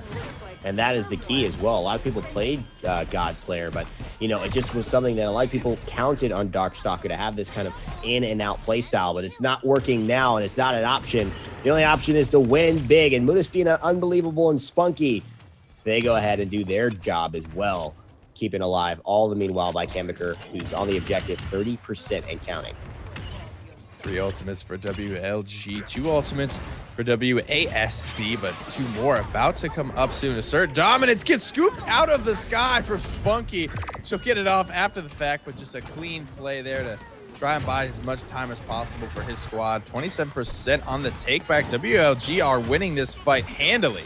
And this is a good play as well. A lot of good organizational kind of moments where they threw the convergence out, but WLG were able to bounce back, keep them under pressure, and the Sarah Shadow Travel used 14-second cooldown on that guy. And so as much as Chemiker is trying to fight, he is not able to stay in line of sight with his teammates. Zillions looks like it's already coming online. Seismic Crash comes through from downtown, but Mogito again, nice CC immunity there from the shoulder bash. Creatives rolls through, cleans up a kill, but Mogito quickly answers. Modestina, however, has already made quick work of the rest of the WLG squad. Shoulder bash is going to try to get in there, but too little, too late. Another payload goes the way of WASD. And that is Mudastina, like you mentioned, just, instead of being the hunted, becoming the hunter and not being scared of Skosas on this Androxus, which sometimes, people do call that counter, right? It's only as good of a counter as the players play. And so right now, Mudastina absolutely getting the better end. Up into the air goes Andrew Doodle on the Fae Flight, but not getting too much out of it. Getting 1 kill on Unbelievable, and the rest of WSD sniff out maybe some loss here and back away. Rain here, Creatives looking for some shots on his cast. They eat a lot of punishment from both Androxus and Ash, but actually bust back and quickly take down Skosas. Mogito forced the shoulder bash out, and just like that, WASD come back in like the rolling tide, and Spunky's looking for a way around the edge of this fight near the conversion point, actually looking for some type of angle to come back in. Mudastina being a little sneaky as well on the backside, just boostering over into the left and now back, hitting a fire spit, just confusing everyone as to where he is. And now he's going to get another one off. This is just good value from Mudastina. Hasn't been aggressed on here lately. He's got the Dragon Punch, so this is 1 tank down if he so elects to choose it. And right now he's going into it. Unlimited Power should be dead if he wants, but seems like maybe he's going for another. Surrett's actually jukes him out. He's going to retain 30%. Actually, he's going to die after missing that ult. Serious indecision there from our boy Mutu. 2 for 2, 2 for 3 in this fight. WASD, despite whiffing that Dragon Punch, still in control. 3 for 3. Andrew Doodle evens that one up. The payload is damn near converted here. Unlimited Power falls down. Andrew Doodle and Spunky, the last 2 left alive. Modestina cleans that one up. Evan, it's getting close. Big time stuff there from the combination of the legendary combustible and, of course, just the damage Drogos brings to the table. Big Dread Serpent. Surrett's trying to finish off Spunky, but the heal from Chemiker is going to keep him alive, and that is what Saris can do. May have bought just enough time for Unbelievable to escort the payload. In fact, he did.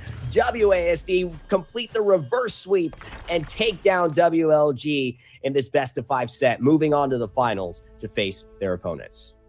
Off the back of one of my favorite maneuvers there, Inara walling off the contesting member from WLG. Unlimited Power on the barrack got played there by the ice wall. Beautiful skin, beautiful wall, beautiful play from Unbelievable of WASD to complete that fabled reverse sweep. It was looking very grim out of the gate, but WASD seemed like they figured it out, and it came through just swapping who was playing what for me. It looked very standard out of the gate in terms of, you know, what champions are going to what players. But I mean, we saw Spunky on Shaolin, he's on Makoa, he's on Inara, he's playing everything. Modestina back to Drogos for the first time in a long time. That's looking good as well. And WASD may have just found their rhythm. And if they do, that could be a good sign for them. Of course, heading into Paladins esports action, there's a lot unfolding, and I'm sure you've heard the announcements from videos, from other different sources that have given you a glimpse at what the future holds. Well, we've obviously got the Paladins Global Series starting no longer in the future. It's in just a few days. On Tuesday, we kick things off, and it's going to be an exciting thing. We've got a video here to show you to help make it clear about what this new style of tournament will bring to the Paladins esports scene. 14 million champions have answered the call, taking up arms to defend the realm. And with so much incredible Paladins talent out there, Hi-Rez Studios is excited to provide a platform where the best of the best can outshine the rest. Today, we're announcing the $350,000 Paladins Global Series. This worldwide tournament series will provide consistent, high-quality competition for aspiring professional players to develop their skills, get noticed, and get paid for it. This is the biggest community esports tournament ever. We're inviting Paladins PC players in Southeast Asia, Russia, North America, Brazil, Latin America, Europe, and Oceania to compete in monthly regional tournaments backed with cash and crystal prizes. The first 3 weeks of every month will hold open bracket tournaments to qualify the 8 best amateur teams from every region, with crystal prizing for the winners. That means it's open to you and your friends, no restrictions, and no Paladins Premier League ringers to crush your dreams of esports glory. Then it's time for the monthly championship, with tens of thousands of dollars in prizing on the line worldwide. Form your team and get ready. Competition starts August 1st and runs for 10 months, with cash payouts at the end of every month. The $350,000 Paladins Global Series will be organized through a Facebook group, a link to which can be found in the description of this video. And games will be broadcast Monday through Friday. This is the largest community tournament series the gaming world has ever seen, and we hope you're as excited as we are. Looking for more info on the future of professional Paladins play? Stay tuned. We'll have more details on the all-new Paladins Premier League in the coming weeks. And for our Xbox One and PlayStation 4 players, the console wars will return this January at Hi-Rez Expo 2018, with a qualifying path to be announced soon. So whether you're a seasoned pro, a console master, or just starting out in the scene, there's never been a better time to jump into Paladins esports. The only question left is, do you have what it takes to be a champion?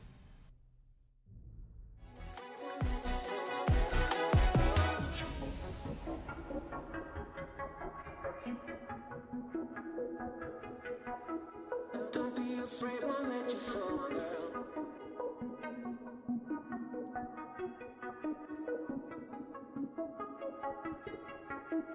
Don't be afraid, won't let you fall, girl.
I'm looking outside my window. I try to see where my light goes. I just don't know how it slips out. There must be some kind of black hole in this house. Every person could be you though. A pretty guy with a halo. But who am I kidding, please now? I gotta realize that you have fallen down. Hello and welcome back then, champions, to this week's and this month's finals of the finals of the finals. We've reached the end, folks. We've seen some amazing games so far today, but only two teams can reach the very final set of the day, the best of 5 between WASD Sports and Flashpoint Paladins. Of course, it's Tara's Vox and Pretty Hair back on for the time being. Rain Day has taken a dip, actually, out possibly to a playtest, possibly to something else. We'll see where that goes. But otherwise, once again, WASD versus Flashpoint on your screens. But if we take a look at the bracket, we can actually have a quick look and see that the path for both of these teams wasn't an easy one by any means to get all the way through to the finals today. Nick, how did Flashpoint versus Chrono Break go down? Because we saw WASD Sports versus WLG and quite how close that was. Story here, and this is kind of what I wanted to see. What I was hoping to see is, you know, teams putting up a fight, and the earlier the better in the tournament. Normally in the first round we see mostly 2-0s, and that holds true in the semifinals a lot of the times, but just not the case today. Definitely a bloodbath, having to fight tooth and nail both of these veteran teams to keep their spots in the finals. And so as we head through to the map draft for today, let's take a look and see where this set is going to be kicked off. The first ban on your screen is Frog Isle.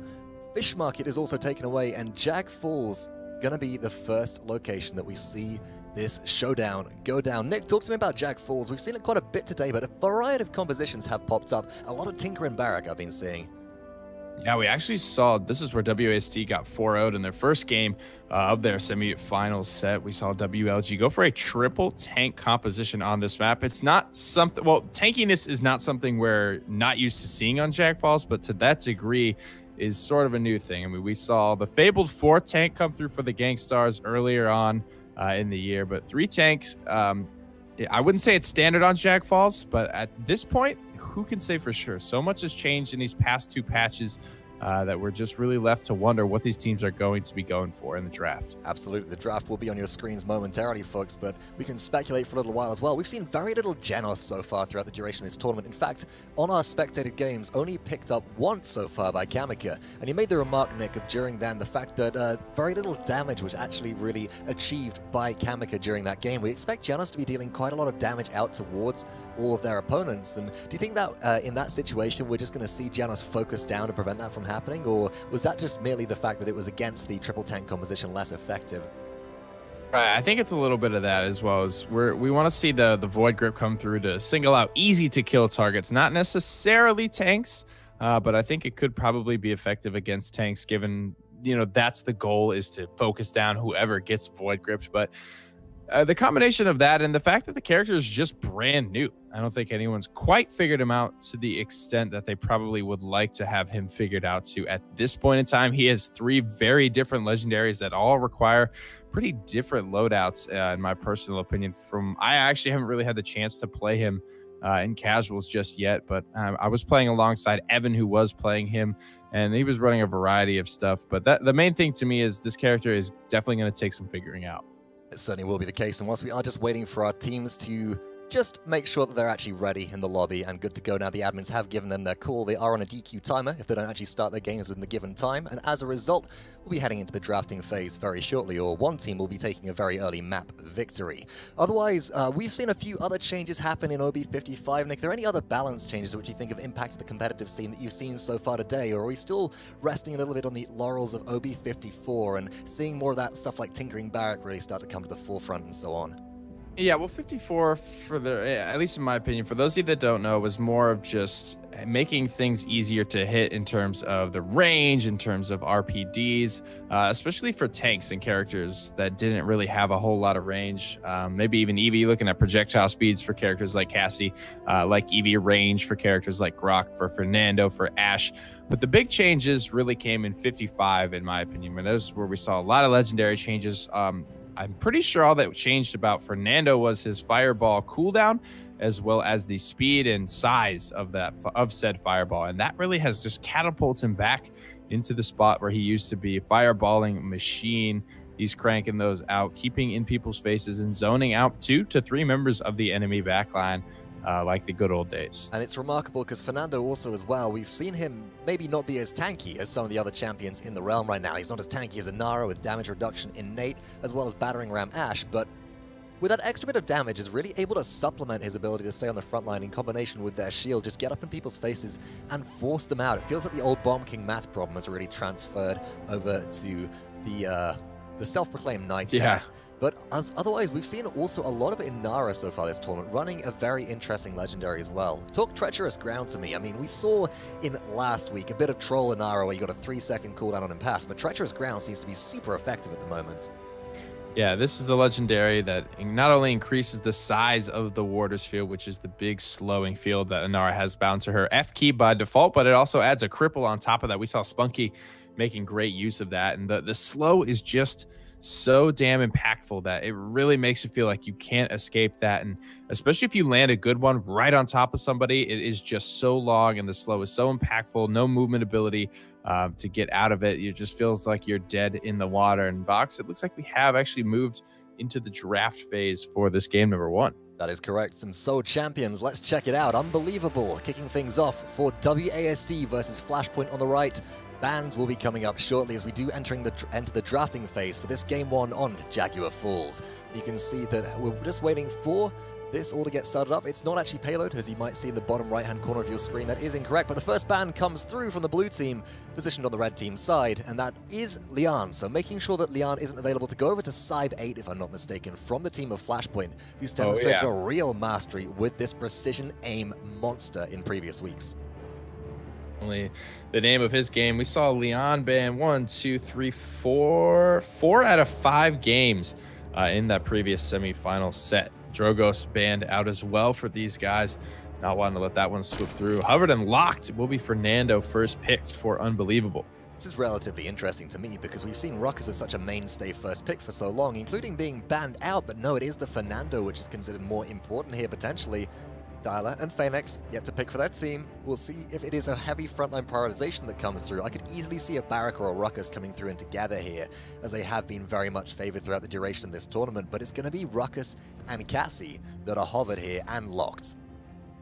Trying to get Cybe 8 where he's most comfortable. He can, I think, play both of those characters, but I expect that we will see him on Cassie. It'd be cool to see Dialer with the squad now after his trip to DreamHack Valencia with the Gangstars boys. Wonder if from that trip he'll have been able to pick up any information from playing a little bit more with one of the top tier teams in Europe, although no longer potentially the rest of the world, as we did see Gangstars drop out in the semi-finals there. As the draft continues though, Barrack very quickly snapped up alongside Mal Dumba for the squad of WASD, getting their support and secondary frontline online. And in tandem, we're seeing the last pick left open as Flashpoint do also draft Inara and Ceres in combination.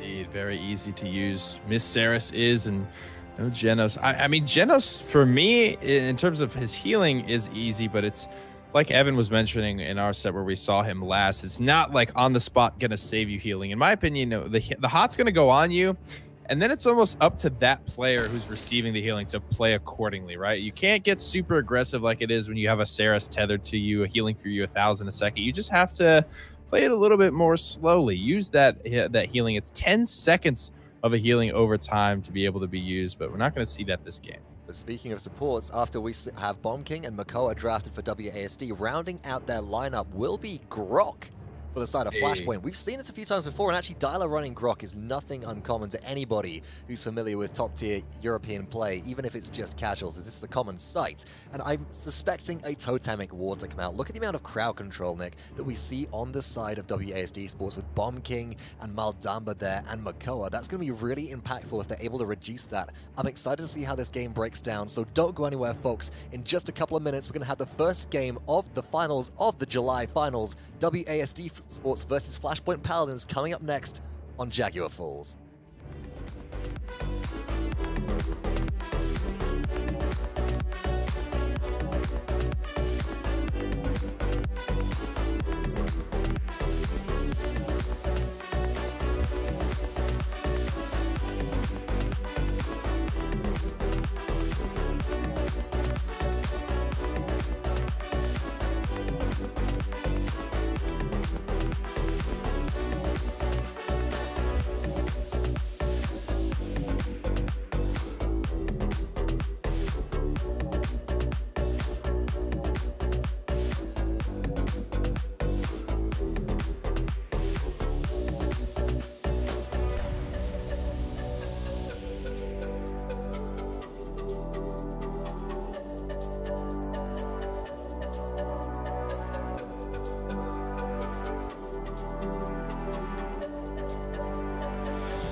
And here we go then, champions. Game 1, Jaguar Falls, WASD Sports on the left-hand side of your screen versus Flashpoint, Hi-Rez, Vox, and Hi-Rez Pretty Hair. We'll be taking you on a commentary journey today. Let's quickly check out the legendaries. We only have 10 seconds to go, Nick. It's unbelievable for WASD running Scorch, Fernando, Spunky on Plug, Makoa, Creatives on Chain Reaction, Bomb King, Mudastino on Tinker and Barrack, and Kamika on Spirit's Chosen Maldamba. I need a breath. The Rap God Vox, Maelstrom for Dylas Grok, Mother's Grace for Phoenix's and Nara, Mortal Reach for Cog, Saris, Aerial Assault for Cephic Clouds, Ruckus, Exaction for Cyb 8's Cassie. And teams now clashing down here near the point. Shell Shield's going to come out pretty early from Spunky. Both teams just looking for something, any type of positioning. They're going to be trying to dredge somebody into danger as Spunky does get a massive pull onto Cassie, but Cassie's able to escape very easily thanks to the Mortal Reach Ceres Restore Soul Tether coming through. Round the backside though, watch out for Ruckus. Cephic Cloud looks for him and finds first blood onto Creatives and is in a prime position to go up and over the wall towards Modestina, but with a Maldamba pocket healing them, they think otherwise and back off. God, this slow Vox from the treacherous ground is just so much. Phoenix is going to claim that kill onto Spunky. Cyb 8 finds Kamika. Phoenix finds unbelievable. Flashpoint taking this fight in a big way. Modestina, though, from downtown is able to claim the life of Cyb 8, getting at least something for his troubles. You know, I really love Modestina being put on Barrack as well. We have some names for this Tinker and Barrack, which we probably shouldn't say on broadcast. It's really interesting to actually see this Tinker and Barrack, this precision aimer frontline now being in the hands of the Flick Master, and having that impact shot land at distance is going to be really important for WASD Sports if they can clean up certain kills, but that just doesn't matter. Flashpoint, they're getting capture #1 of this game, and already Phoenix is pushing the front line forwards into their base. Cyb 8 goes up as well to try and trade out. Unbelievable, very low as well as Modestina. Could be a triple kill opportunity here, but instead just dodge rolls to safety and leaves the rest of Flashpoint to continue pushing this payload. Bait is getting a ton of work done right now, but he kind of lost his momentum, kind of lost his angle, and now is going to have to work to get that back. Just like everybody else, unbelievable falls from a long-range shot. Minute 52 remains here, and WASD already down a man, will even up the score as Creatives picks up Phoenix. And Creatives taking out the front line is going to be important because that takes some momentum away from WASD Sports. Cybait forced to dodge roll away as well, and a great deal of trouble here is again pocketed by Ceres staying alive, but dodge roll off cooldown can now escape, gets the incitement reset, is able to do so again, but pulled into danger by Spunky. Ow. Does get shut down, no running away from that Makoa. Hook, line, and sinker. They go down, and Flashpoint, well, they're going to have to regroup and look for a new avenue of entry into breaking the base of WASD. Every ultimate is available here. Phoenix, reactionary, uses his mother's grace there. Will actually gain that CC immunity. He's not running treacherous grounds. This game, wall comes out, but it's not good enough. Spunky's able to escape, but he does go down. Seismic crash, convergence, all comes through, Vox. That was beautiful play as well. Phoenix used the seismic crash also to bait out the Slither from Aldan, but then following up convergence pulls them straight back to their doom. WASD Sports lose 4 members. They have all their ultimates, but as Creatives goes down as well and the payload keeps advancing, the ultimates for Flashpoint could be enough to keep on pushing this through. Hexafire is ready. Scout could be activated here, but the zone pressure coming through from Flashpoint needs to be strong enough. The respawns are back. Spunky activates Ancient Rage to try and stay in this game. Hexafire is used by Cephicloud, and it does take down the Ancient, but will it be enough? Quickly chewing through all 10,000 of that HP. Good Immortal here. King Bomb comes through as well, but Creatives might lose his life. He will before he's able to get in position here. Cephicloud slams down the emitter shield. Modestina slams down the dome shield, which shield will reign supreme. Vox ultimates left, right, and center. And I love the use of Tempest there as well. Dialer recognizing that they can actually hit Barrack through their dome shield with that ultimate and heal up their team in tandem there. Everybody sitting on Flashpoint's team very healthy thanks to that Restore Soul from Ceres. Spunky poked out deep in the backline, does get shut down by Cybait, and now the incitement resets keep that pressure up onto Creatives, but looks for them around the corner. Creatives sends Inara flying. Phoenix narrowly stays on the map, but they quickly turn their head to take down Cybait, and the Stone Warden is decimated by the explosive shots from Bomb King. WASD hold on, we're all tied up 1-1. Hold on is really the key word there, because it felt like WASD were fighting for their life for a minute plus. They lost a man pretty early on, and you know, I can't even say that engagement because it just dragged on and dragged on, but good defensive ultimates spreading out the defensive pressure. WASD managed to sneak that one alive. Dialer on his Grok with a beautiful Tempest, like you mentioned, but still unable to get it done. Cauterized 2s coming through for both squads. Items pretty much normalized here despite Flashpoint. Going to be a little bit ahead in the net worth charts because of their capture, but not by much, Fox. You can see Dialer is the lowest net worth on his squad, but still just barely leading the highest net worth member of WASD. But overall, it's really just maybe one item level of a custom between, or maybe one of those fringe items between the two teams right now. Not enough to maybe make all the difference. Phoenix being poked out very low following a Dreadjacker. Didn't have their CC immunity up in time, but quickly heal back up again. Dialer's Grok paying off in a big way here so far, but forced him to Ghostwalk by Creatives. Nobody's pressuring Bomb King, and Modestina is able to take down Dialer for the first kill in this engagement. Phoenix around the corner about to go down as well. Creatives tries to follow them. They are back at full health though. This could be dangerous for an overextension from WASD. Nobody in control just yet. 15 to 15% on the point. Getting pretty low right now. Unbelievable. Just 2,000 health to his name. Kamaker focused on really just spitting in damage out instead of keeping his team healed up. Could come back to haunt them, but now heals are starting to come through for both squads. Potentially coming around the corner. Phoenix is looking for an angle to get towards subjective. See, it's a big grouping, but doesn't actually dive on in until just now. Seismic crash through into the sunroom, followed up by Dreadsummon to try and stem some of the pressure, but no, WASD Sports all fall down. Triple kill coming out for Dialer on Grok. Will they find the quadra kill? They will indeed. Quadra kill for Grok. Maelstrom is back, baby, and it's shocking plays from Flashpoint all around.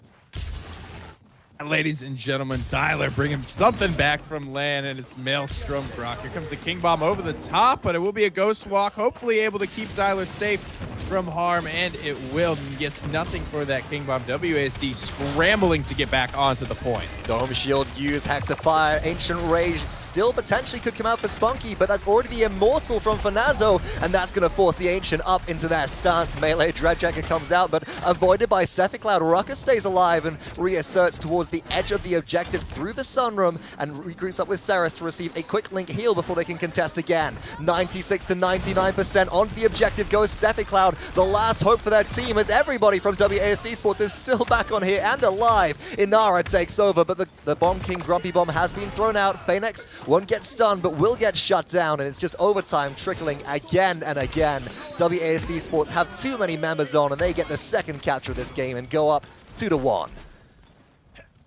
Oh, they did it, but they've done it. WASD hold on against all odds, and I mean, really, I gotta ask you at this point, what was the turning point in that fight? That's a really good question. We saw the amazing quadra kill action come out from Dyla on Grok, and then the King Bomb rolled straight towards him. You'd think a detonate straight out of Ghost Walk would be exactly what you want to shut down the support, but no, it actually turned out that Creatives went straight towards the front line, kept on pushing towards the objective, and was able to deal enough chip damage to their opponents to really force them away. And now Creatives finding one, does retreat towards their team, is overextending potentially here is Phoenix, but oh my goodness, that Waters Field slow, so impactful in these fights, keeps Bomb King locked down, and they get sent back to base as well. It's pretty crazy. And I mean, it is still early-ish game, and with 3 tanks in their lineup, WSD, they have what it takes without really a defining moment, without a huge play. They can just kind of walk wherever they want, and they're probably going to be okay at this phase. Yeah, they just waddle around. They got so much health, and we talk about math problems. It's certainly a quadratic equation coming out of WASD Sports. Nice impasse from Phoenix will buy a little bit of time on the defense, but pulled straight into danger. Cog goes bye-bye and is sent flying there. That's going to open up the opportunity for WASD Sports to start on pushing through. And they do have a Dread Serpent available as well. They're not even going to need it. Unbelievable finds 2. Finds, oh, so close to 3 in a row. Spunky steals it away, but Fireball Fernando, Nick. I mean, look at the damage chart right now. They're sitting just below half there, but able to pump out burst where necessary here. Just the clumping, which is the big thing here, and that's really something only Drogos has been able to do super effectively. Willow's almost making her way back into the meadow, but Fernando is definitely going to be a key member to look at doing that. Here comes the convergence. Vox setting up 3. Immortal's going to save a lot of damage from WASD. Hexafire gets nothing. But also neither did the King Bomb there as well. Used on a Ghost Walking Grok and Shadow Traveling Ceres. But the cleanup following the back of that might be enough. Cybate staying alive, picks up a double kill on Cassie and is able to save the day. 20 seconds remaining and WASD Sports have crumbled. Flashpoint will be restabilizing and will be able to set up on defense to try and get the zone. Ruckus going to be impactful here to make sure they get the dismounts coming through, but Mudastina's very close. Could try and rocket boots all the way through here. Cybate, excuse me, is 20,000 damage above the next closest member. He's got his work cut out for him here on the point. Unbelievable. Doesn't even make it back onto the point. Yeah, threading the needle there with the disengage to keep him off the payload. Cybe8, beautiful play there on his Cassie. Really impactful.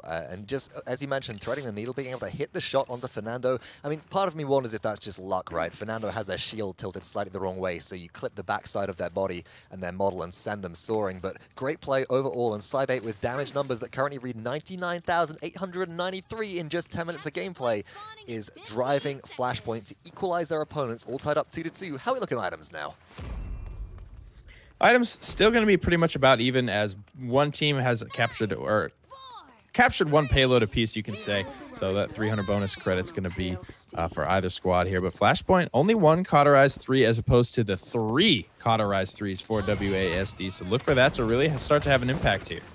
And speaking of impact as well, Cybe8 is going to be having an impact of their own. Goes around, looks for Unbelievable on Fernando. Movement speed increase from Scout is going to keep them hyper nimble. And they do manage to get the dodge roll reset onto Mudastina as well. But the Fireball keeps on chasing them around the fight. Got to watch out. Convergence is ready. WASD Sports established themselves in the objective, but will there be enough damage from Flashpoint to follow up? They've already lost Inara. They don't have a Hexafire here. And Creatives is beginning to dismantle everybody on Flashpoint completely. Now focusing towards Cybe8. No way back in. Dyla surely to fall here. Trapped in Gross Walk for just a second. Will eventually go down to Makoa, and WASD Sports unparalleled on this objective this time around, 81% and climbing.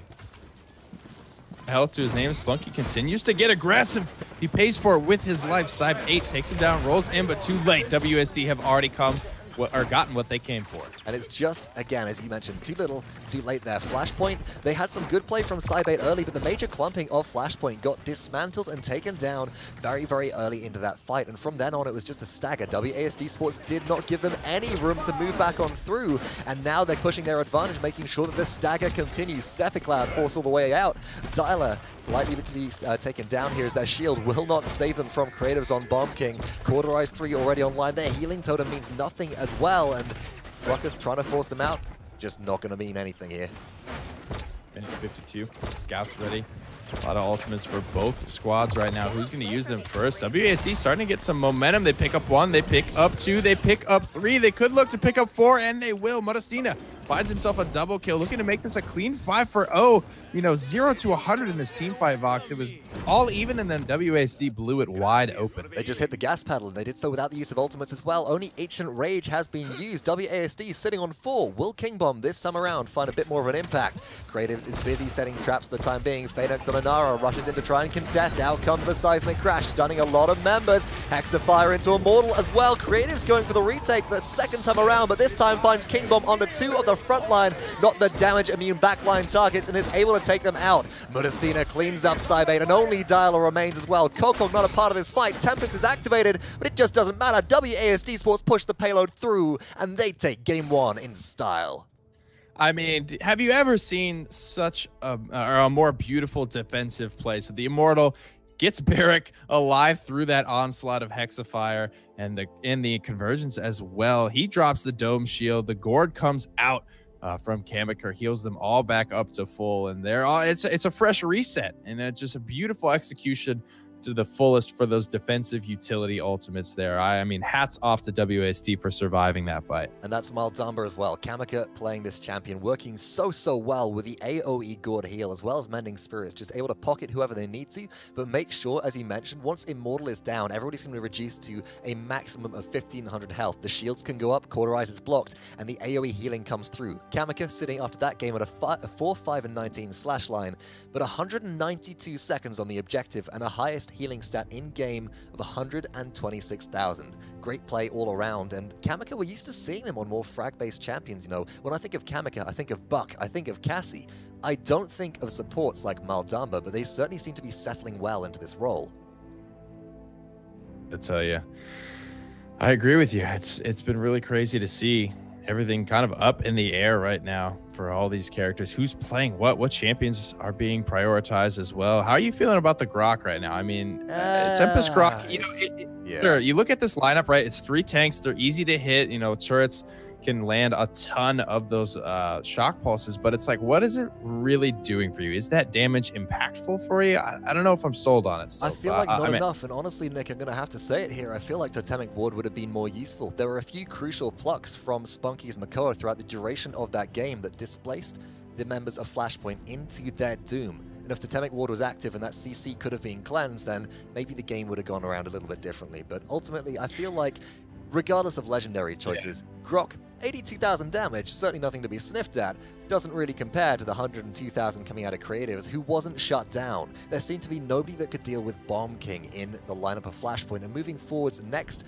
onto the map coming up, it will be Serpent Beach. We'll have to see if some lineup changes from the squad of Flashpoint will come through, and if they can maybe pull themselves back into this series. We'll have the champion draft for game number 2 up on your screen in just a moment, folks, but WASD Sports do lead 1-0. Will Flashpoint make this a comeback and reset the best-of-5 set to just 3 games that count?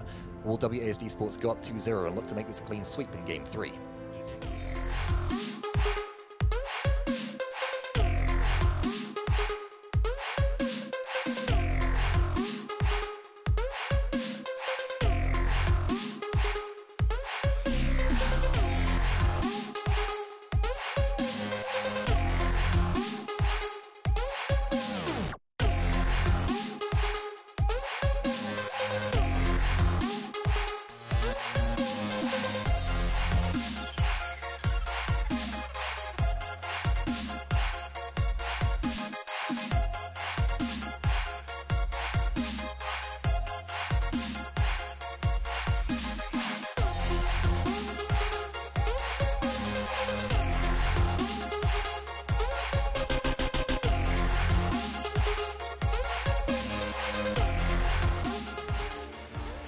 Game 2 up on your screens, the champion draft is ready. This time around, it's Flashpoint who are first pick with WASD Sports waiting in the wayside, but as far as the bans coming through, once again we see Drogoz taken off the table. Just don't want to deal with that AoE damage, and you know what?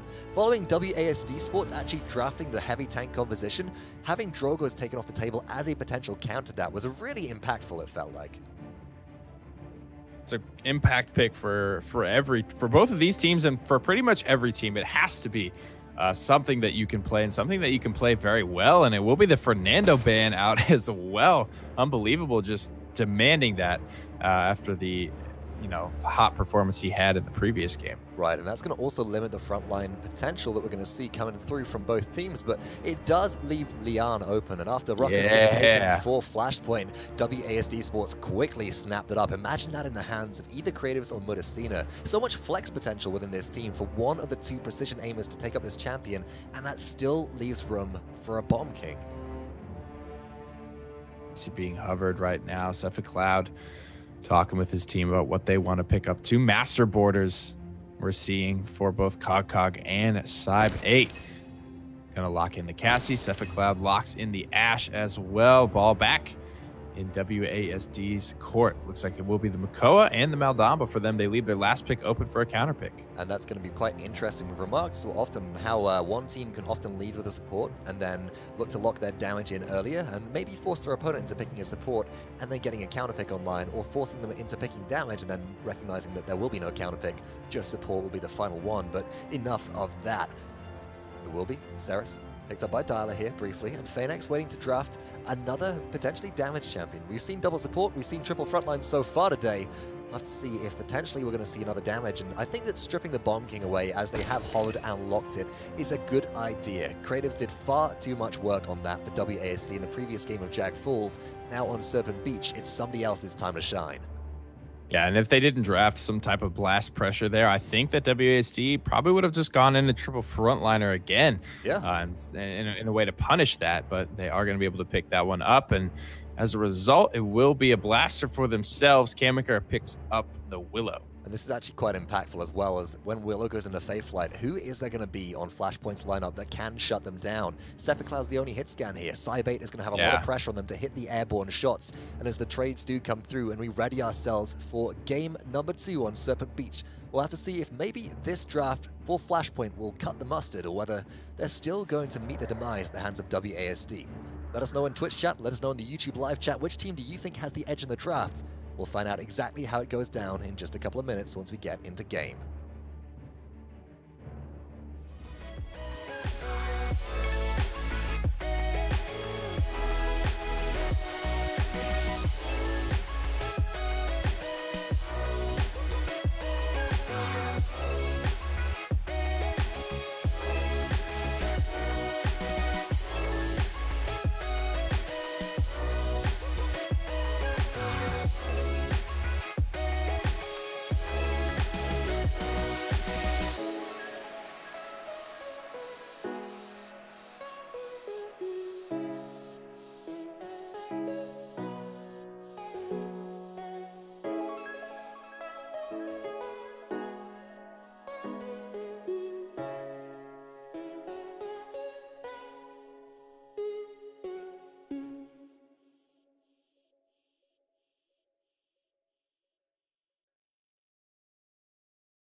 Game number 2 then, champions, up on your screen right now. Flashpoint and WASD have swapped sides, and fighting out of the blue corner this time will be Flashpoint down 1 game. Led by Cog, the Wild and Mortal Reach Ceres, the match with Cybate, Exaction, Cassie, Cephicloud on Area Assault, Ruckus, Phoenix on Battering Ram, Ash, Dyla will be closing things out on Accelerant Bomb King.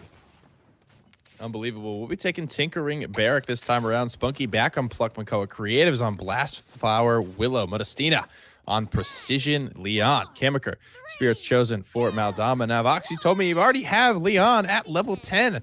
I gotta ask you, what's your favorite legendary with her? I'm a filthy Leon main. I actually really like Alacrity to just be able to deal as much damage as possible. If you have a map like Serpent Beach where there are a lot of open areas, you can apply Cauterize, especially to multiple opponents, but I feel like Precision just gives you more 1v1 potential, more continued kill potential, but actually no, it's going to be Leon who's the first champion down as Cog locks off an angle with their Soul Orbs here, and heads back towards the objective to put the pressure on a Spunky who's going to be detonated. Cog finds 2 in the initial engagement, and Flashpoint go home, or come out at least big in this first fight.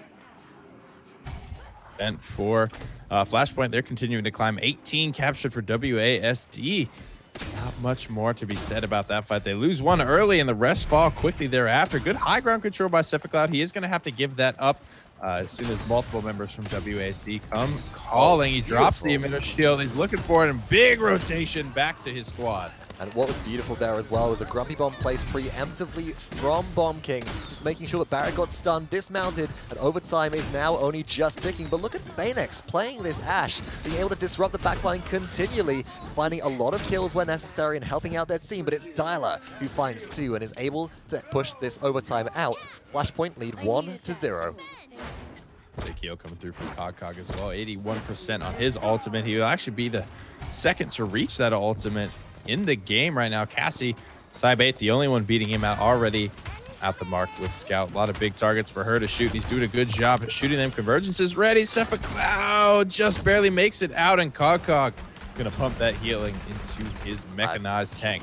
What do you do if you're a WASD sports and you don't clean up that kill? 123 health, I think that was for Cephicloud. Now able to get back on the high ground and just, oh my goodness, their headshots keep on coming through. Stunned up by Maldamba again, but still escaping. Aerial Assault keeps them nimble. 55 HP, and Cog returns 3k. Straight back to the fight they go. Flashpoint, whilst they aren't finding purchase on this payload push, they're staying alive, and eventually they may be able to whittle down WASD with this strategy. X charging in straight to the backline here, trying to pressure out Willow as best he can. Assert dominance drops just in time. 89 health to his name. He's going to need some help from his team. No, he steps out of bounds and gets taken out immediately. You know, I think that was actually Spunky knocking them out, not with Dredge Anchor, but Shell Spin, because they didn't appear to be crowd control watching them on my screen, but they certainly were pushed out of the issue there, and this is really good control for WASD Sports so far. Kamiker also hitting a lot of Snake Toss stuns onto opponents which dive in, like Ash, able to help control some of the momentum of Flashpoint, and WASD are more so forcing them to dance to their tune. Great play so far, 60 seconds left on the clock. Do Flashpoint have what it takes to push this through? Holding onto this convergence for a long time is Cog. I'd like to have seen him already use this, to be honest with you. He's charged it up extremely quickly the first time around, and he's probably wasted a use just by sitting on it for so long, and they are hitting the wall right now. They need something to jumpstart this push. But I've got to ask you, is Convergence the right thing to use right here? Because it can be blocked by line-of-sight barriers, including shields. So if Cog throws it out at this point in the game, and just down goes a barricade, that's all she wrote for Convergence, and an ultimate wasted. I could see him sneaking around the corner on either flank, using a shadow travel aggressively and just pugging it right into the ground and really putting the onus. It's only a 0.5 second wind-up time if you spike it straight down to the ground. I don't think anyone's going to be able to react fast enough to that. Got to agree there. If they do, and if the Barracks, for example, may be able to get a dome shield out, it's still going to have a result in most people being pulled in. Repeated snakes coming through over the high ground from Kamiker, trying to control again the momentum of this fight as this big grouping from Flashpoint. Gaze into the abyss, says Cog, but nothing. There's a dome shield already down there. Cog, you've got to use that before the shield is in the way. Dyla's going to try and follow up, though, with the King Bomb, but still gets shut down by Unbelievable, who finds 2. Cog about to fall as well. Do they have Shadow Travel to keep themselves alive? They do not. Kamiker slays them with some Venom and stuns as well. The 180 jump down from the bridge from the catwalk. Then Cybate packing. Yeah, that was not the convergence that we were talking about. I mean, maybe immediately after the dome shield falls, but I mean, it was actually already down for probably 2 seconds. A second or so. Enough for you to recognize, like, I should not press E here. just one of those situations.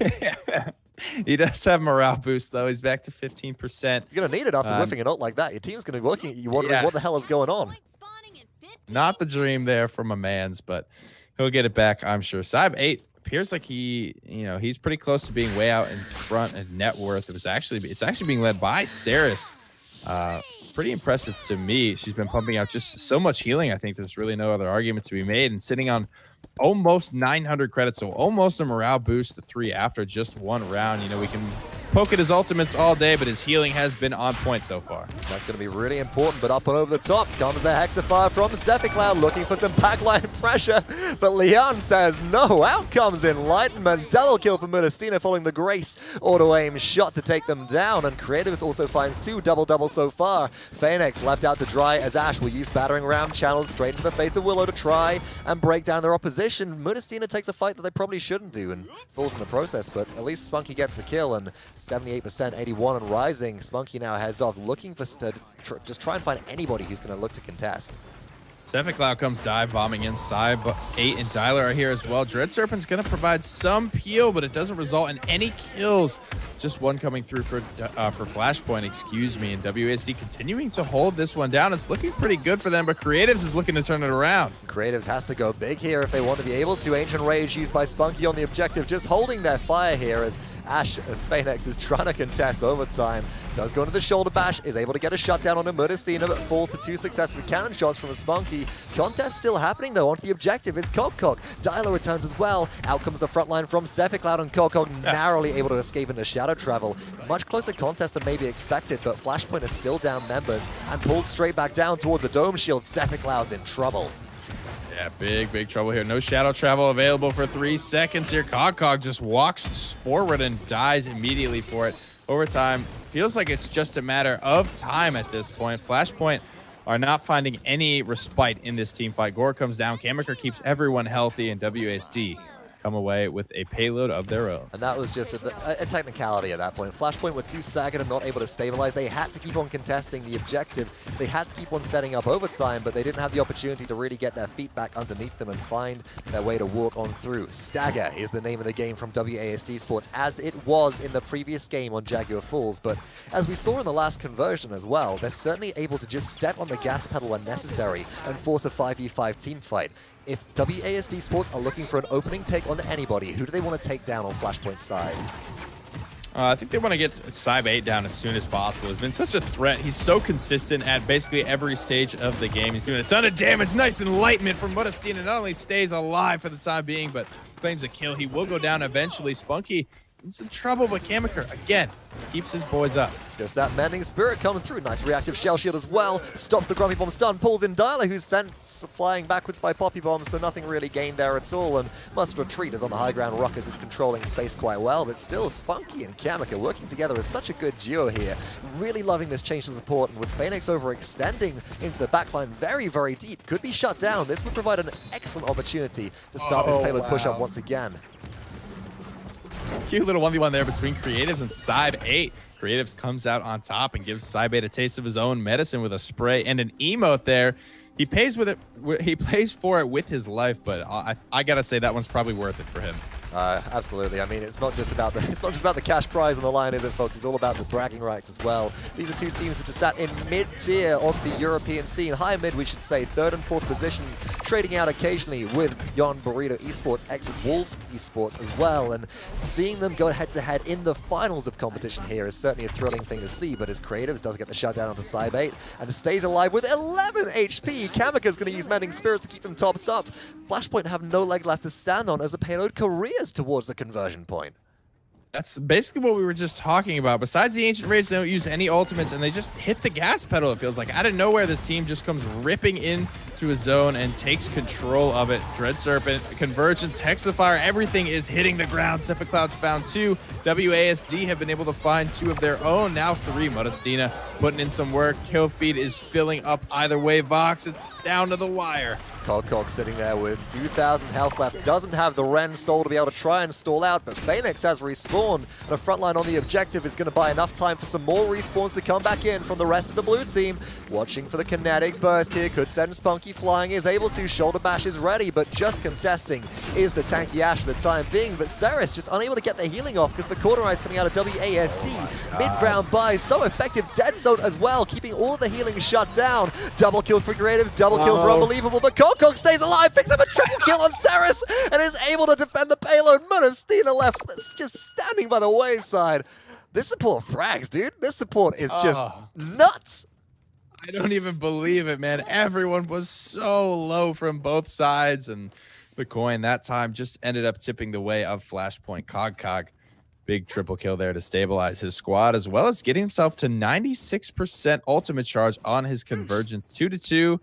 Items about equalized at this stage of the game, so it could go either way here. So it's really good that they do have convergence online. I mean, just who needs Janus to do damage and support, right? At some point, Cog, this little switch inside their brain just flipped and go, all right, if you want something done, do it yourself. I mean, Cog used to be the premier damage player of Flashpoint. That's certainly not something that you can take out of a player. You can take the player off the frag, but you can't take the frag out of the champion. And so far, Cog doing a good job at both of those. Sepicloud picks up first blood in this engagement. Long range convergence. Will it find anybody? Pulls in two. Gets the shutdown on a Munestina again. Insult to injury. And now Flashpoint begin to collapse towards the objective as Phoenix picks up a double kill.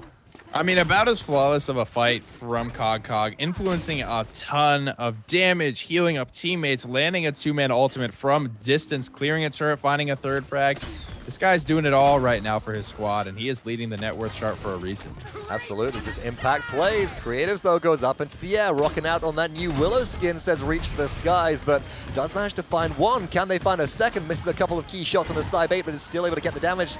Missed Seedling there as well, but just able to convert on the back of a couple of kills. Important in WASD Sports, looking for a comeback.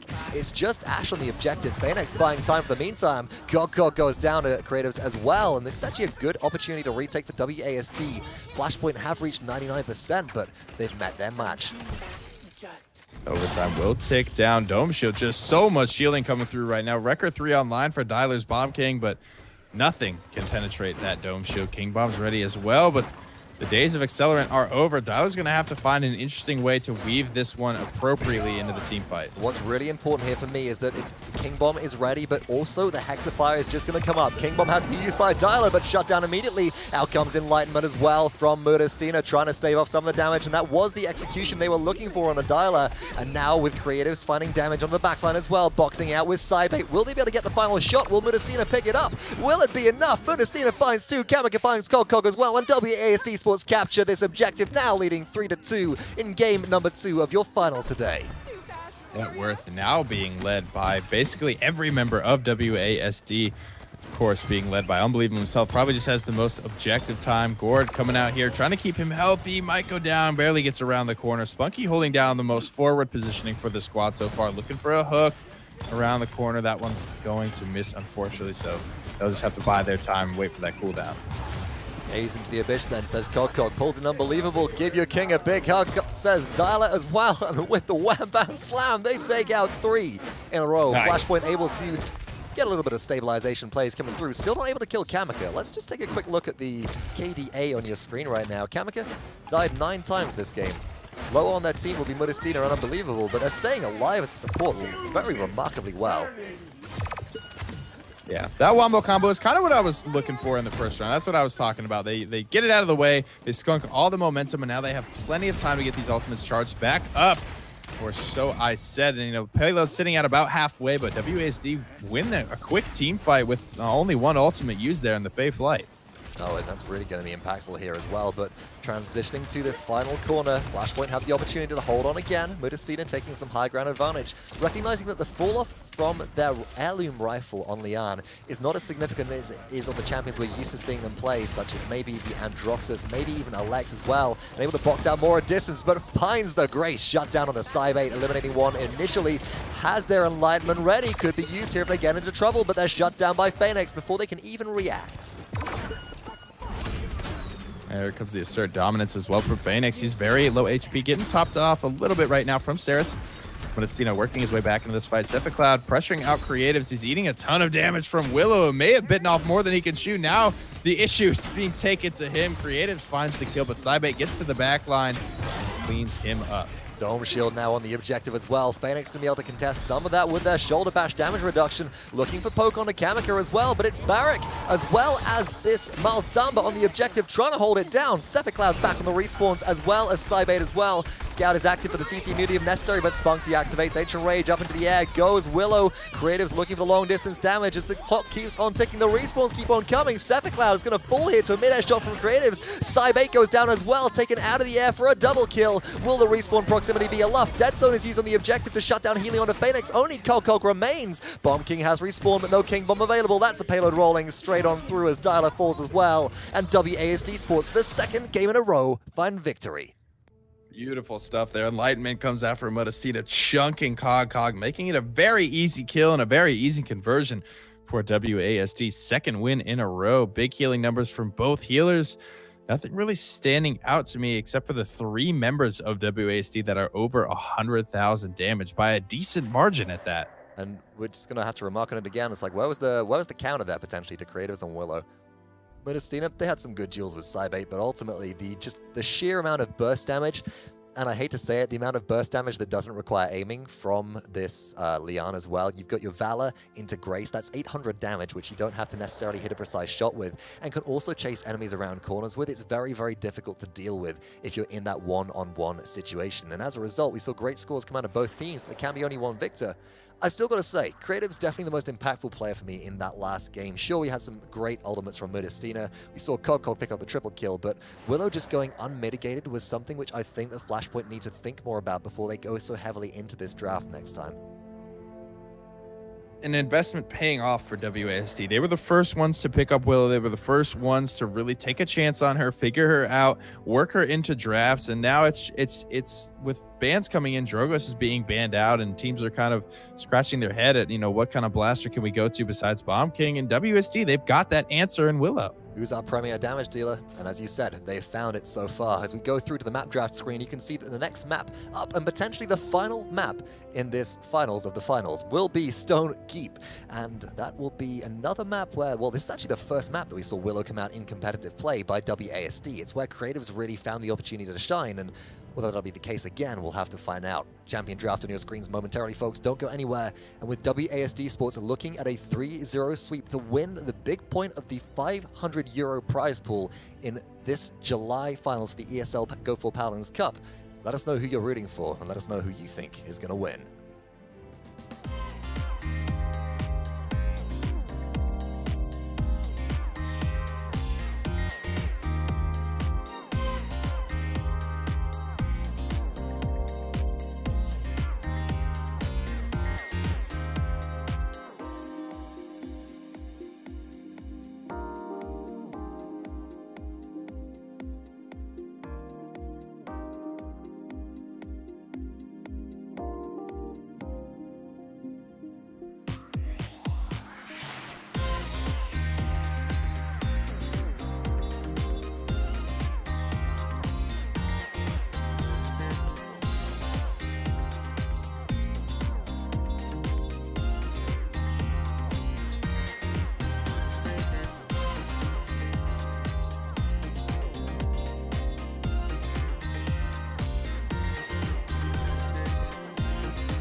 potentially one last final time.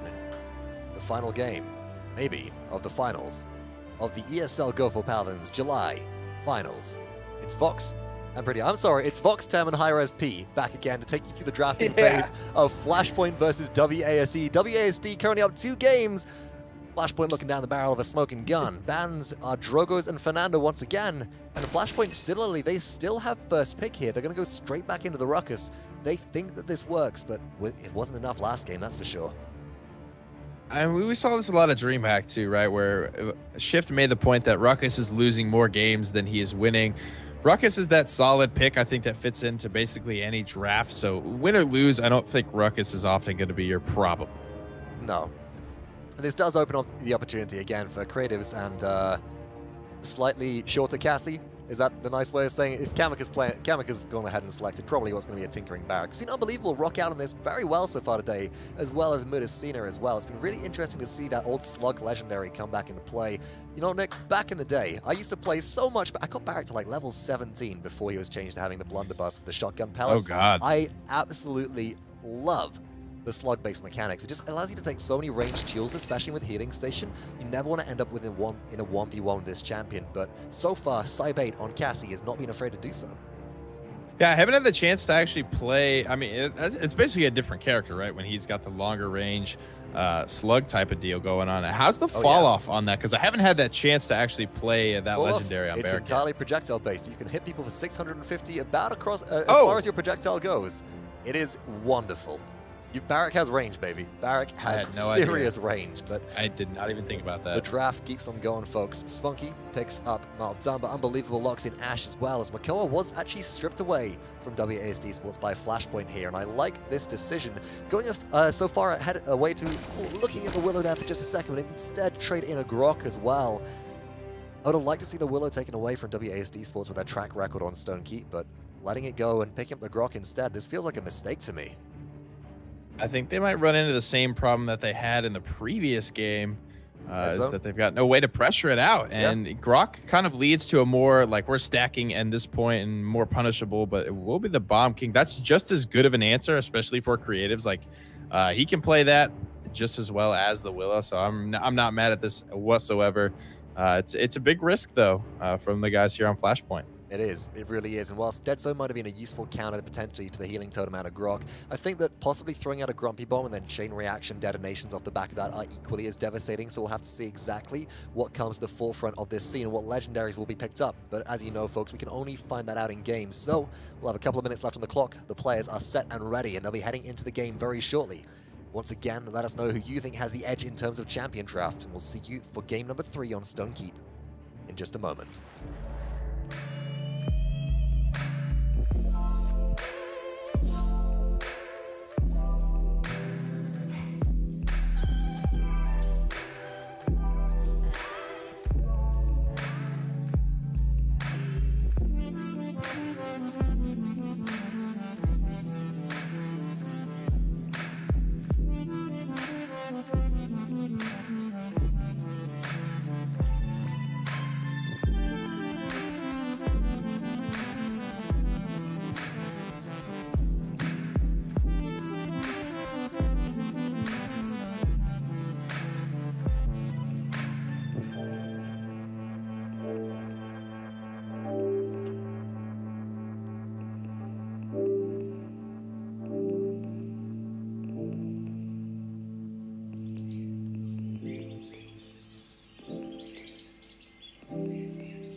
Something about finals, folks. I think I've driven this joke into the ground. It is, of course, Flashpoint versus WASD. Game 3 on Stone. Keep on your screens right now.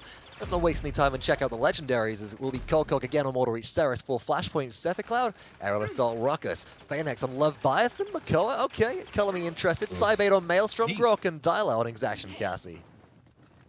Creative's going to be on Chain Reaction, Bomb King, Kamikaze with Spirit's Chosen, Tinkerin for Spunky's Barrack, Battering Ram for Unbelievable's Ash, and Precision for Modestina's Leon. All right, I got to look at this real quick. Let's take a look at the loadout coming out of Phanex here, as yes, they have actually stuck. No, they've switched over to Half Shell Makoa. Okay, great bait mate, but not actually sticking with it. And they will be running the Barrier Reef loadout as well as Strong in the Arm that we're more used to seeing. And Phanex going for a very long distance flank around the backside of this fight actually gives up high ground control to WASD Sports, who are able to establish themselves up on this high ground. And with Tinker and Barrack played by Spunky now hitting every single shot, I mean, there's no chance of them moving off here. They are just established.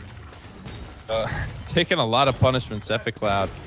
Moving around the backside of this fight. Grok and Makoa looking to get something done. Hook is ready to go, but it's going to miss. That's a big cooldown to miss as well. Creatives is poked out to the point where he needs to back up. But right now, Flashpoint are in control of the point. Well, it feels like WASD Sports, they got the high ground advantage. Didn't really find any kills off it. Then just went, okay, well, how do we get onto the objective from here? They just kind of gave that one up, and Flashpoint got 36%. But now Barrack is dropping down. First Blood goes through to Cephicloud as they take out Modestina. Creatives quickly follows with a kill on a Phanex. And Kokok's doing their absolute best to keep everybody topped up on the side of Flashpoint. But there's just a bit too much damage coming through for the time being. Great stun from Creatives does force Grok into Ghost Walk, and Cybate could be in a lot of danger here. Still unable to grab any sort of high ground control. Our Flashpoint, Cyber 8 falls to Spunky, 51% for WASD, and continuing to climb, just struggling to get any sort of map control. Our WASD.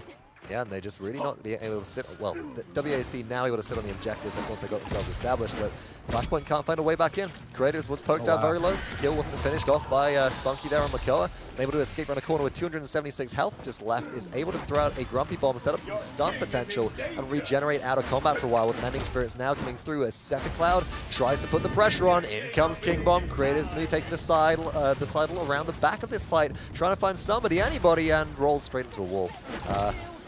Nick, break down that play for me. What did we just see? A little lazy inspiration, I think.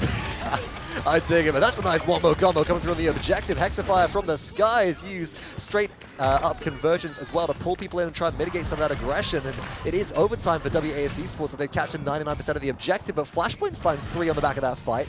Now contesting versus Unbelievable versus Modestina as well, but Enlightenment shuts down Cybate. 1,600 damage to the face. Nothing you can do about that. And Unbelievable looks to take out Kokok as well, but alas, Dyla comes back in on Cassie, playing the champion, which they did rock out on during the DreamHack Valencia quarters and semi-finals so much. And will they be able to find efficacy here, or will they be shut down? Grumpy Bomb buys some time on the objective for WASD Sports. It's 99 to 93%. Nick, this is only going to go one way. How's it going to end?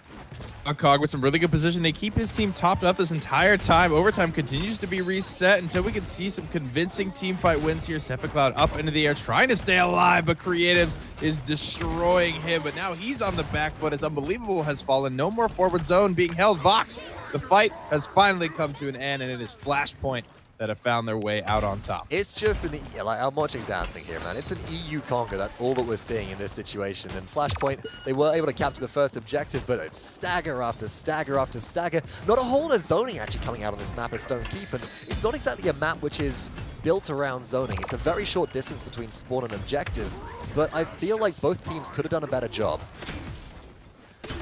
You're kind of right that it's not the best zoning map. You can do it, but I feel like neither team took a convincing enough win for them to be like confident enough to send somebody out to actually zone. It felt like it was a tooth and nail fight the whole way through. Right, and in that situation, do you want to potentially risk zoning, or do you just want to have the confirmation and the guarantee of being able to just hold the objective? And for Flashpoint, that worked out. They got a lot of tools in their kit to be able to hold objective. Ruckus has a repulsive field emitter. There's Makoa with their half shell shield, and the Grok totem underneath that. It's not as much healing as Ceres can output consistently by any means, but it's certainly enough to turn the tide of battle in the favor of Flashpoint in key situations, although not now that Modestina seems to have actually found their aim on Leon. In taking the risks here, these are both very good teams, but they haven't made it to LAN, right? They haven't, well, I mean, WASD have, but they didn't make it to DreamHack, so having big stakes on the line in this monthly finals is not something I don't think they're looking to take a risk on. Right, they're looking for just consistency at this point. Phoenix poked out through by Kamika. Dialer will answer back, taking out creatives on Bomb King. But Dialer poked out so heavily. Look at that shot. Valor shot, confirming just 1,200 damage immediately onto Dialer. Munastina waits for them to come around the corner, predicts their trajectory, and is able to find the damage necessary. Also then using Grace to be able to escape, drop damage onto Phoenix, and Creatives cleans them up. Munastina demonstrating a fantastic use and knowledge of this champion's kit, recognizing the 8-point dash as well, and how best to aim and traverse the map so they can flick their shots around, and even when they're escaping, deal that extra 400 damage, which could turn the fight in their favor. So Precision, his legendary, 10% more damage, takes his in-hand shots from 400 to 440.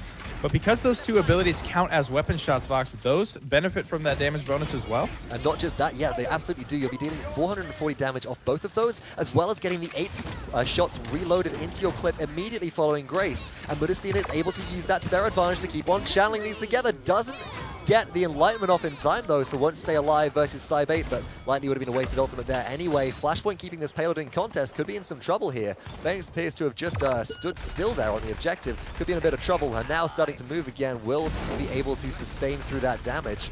Not entirely sure what happened there. Maybe a technical difficulty on their behalf, but still, Flashpoint were holding things down, and there we go. A pause comes through from Phoenix. Nick, break down how this fight is going to go out. It's overtime, it's contested. I'm going to check in with the ESL admins and find out exactly what's going on there. Let's see where we're standing. I mean, if you could look at the top UI here, we have a long way to go left on this payload. It's not even halfway. The payload push is relatively short on Stone Keep, so while we're not even halfway, you can actually see the conversion point. One more cornered around and then down the home stretch to conversion. Flashpoint, they've got 3 ultimates online. Convergence was just used.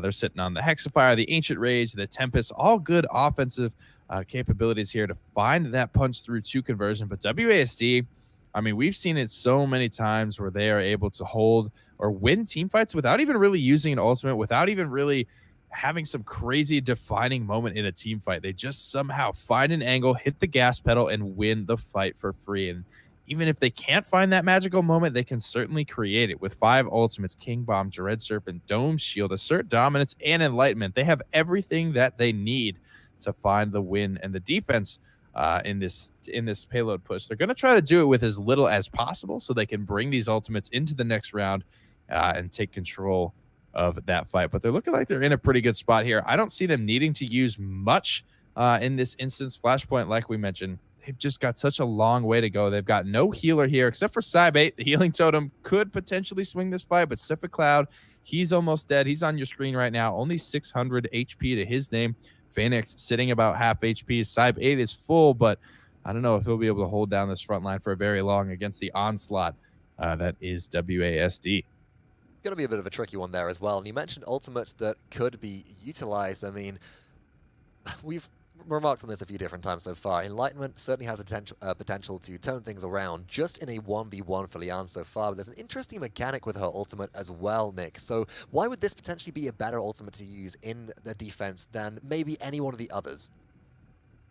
Able to find that killing blow with it, you get 50% of the ultimate charge back, and it is an ultimate that will pierce through just about anyone, anything. This ultimate is crazy. It's so much fun to use. It's so much fun. Like, even if I was like not in a super clutch situation, because I get that 50% back, I want to use my ultimate on almost every single one of my kills, because it is actually pretty easy to hit. As we get back into the game here, we'll have to see if Modestina has a trigger finger as happy as mine is. He doesn't even need that. WSC don't need to do anything. They get it right then and there. That's what we're talking about. There's the gas pedal. 4 for 1 in a matter of seconds. And that was 3 for creatives, if I'm not mistaken. Also unbelievable just being able to get into the situation as Ash utilized Kinetic Burst, throw everybody out of the way, and, well, Flashpoint, they just couldn't keep on contesting. 1-1 all tied up, 7 minutes in, and itemization is matched out pretty much for both teams, but I do see a Cauterize 3 online for Cloud. Oh, wow. So, you know, he's been getting it done there on the point. That can happen sometimes with tanks, especially Ruckus, who's not only doing a lot of damage, but he's sitting on the point, benefiting from that, contesting the point and the payload for a long amount of time as well. And so as a result, it is not, you know, out of the realm of possibility for someone to wind up with a level 3 item after round 1. Definitely not easy to do, though. That's pretty scary to have to think about, have to deal with. Oh, Enlightenment used already. The CC immunity preemptively from Mudasina to make sure they didn't get pulled in by the Dredge Anchor, which didn't even hit them anyway. Now looking for Phoenix for low ground. Precision shot's going to be heading through, but isn't able to pick up any damage with them. Nice flick, though. It does confirm extra damage on the side bait, and onto the objective will be Barrack, dropping the Dome Shield and just trying to sustain and buy time for their team and capture, as Flashpoint have already found 45%. I mean, Phoenix has just been zoning out Mudasina this entire time. He hasn't been able to get anything done, it feels like. He's been just shell shield, trying to avoid hooks this entire point fight. 54% to 45%. Sephiroth's got a good angle on Unbelievable here and will actually take him down. That kill credited to Phoenix. Time for Tempest used by Cybait now, trying to sustain the rest of the team up. Totem goes down as well. Dialer on Cassie, very, very low though. Dodge roll keeps them nimble straight back into the Totem and is able to stay alive for the time being. Very good play from Cassie here, but will it be enough? Convergence pulls in multiple. Kokog looking for the damage, does take out Mudasina. King Bomb comes through in combination with Assert Dominance though, and Flashpoint are crumbling. Only Phoenix left alive. Will the Ancient Rage be enough to sustain? It may well be, as Kokog is able to take down Creatives, but it's just buying time for the team at this point, and on a 20 streak as well. Spunky is able to take down the support. This looks like it should be all she wrote, but Hexafire. Oh, Sephiroth gets murdered, though. So much damage comes through. Double kill for Unbelievable. 99%. Probably 6th overtime we've seen come through. WSD finally are able to eke it out cleanly, turn things around, take this payload, and they are now pushing their way to what could be a 3-1 lead. Just such an unfortunate situation as well for, of course, the Ruckus. Drops a Hexafire. Spunky just pops up a barricade and kind of sits behind it and looks at them and goes, okay, we'll shoot you. And maybe offense is the best defense in that situation. Take rid of the source, or get rid of the source of the damage, and you suddenly end up in a much better situation. Diving in deep will be Phoenix and McCall, looking for the shutdown of the Spunky, who is on a 24 streak right now, currently on a KDA of 11, 3, and 17, but just not dying. The payload keeps on rolling. Kokog taking so much frag potential from this long-range blunderbuss slug shot. And now, as we continue, Dialer going to be the target of choice. Doesn't get the shutdown on the court at last. Will fall. Phoenix almost refilling to a full Ancient Rage off the back of that kill and may be able to stabilize.